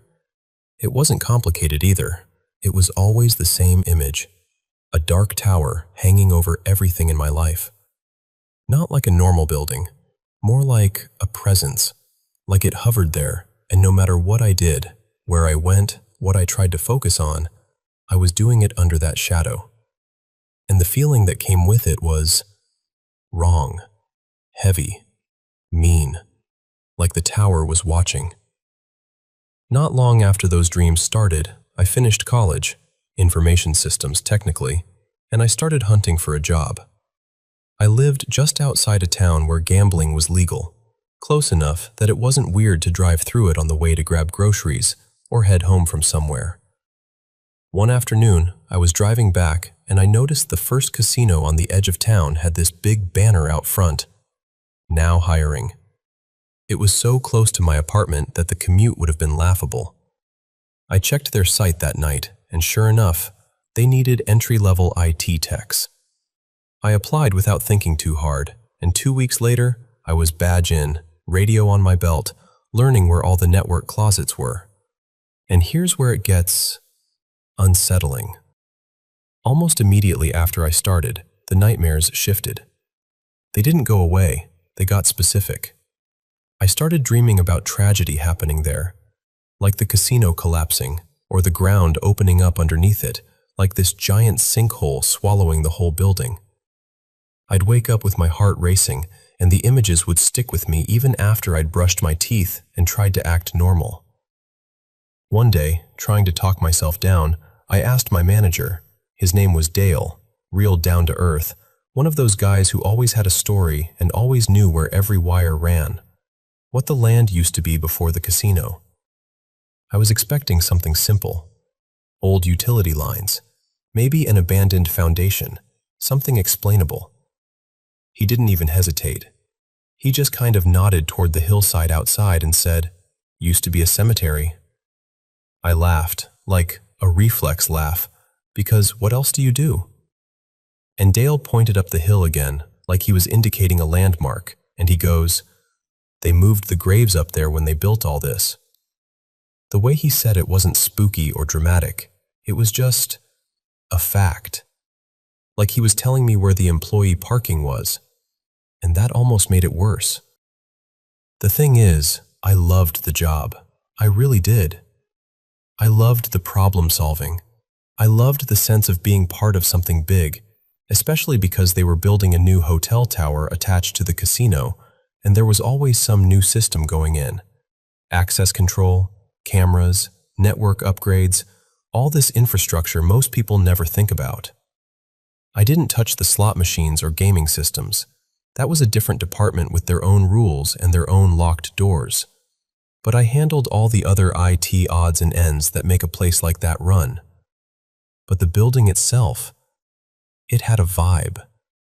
The worst spot was in the basement, at one far corner, like the building's blind spot. I can't explain it any better than this. When I walked down there, sometimes the back of my neck would prickle like I'd stepped into a cold draft, even if the air was still. Nothing ever jumped out at me.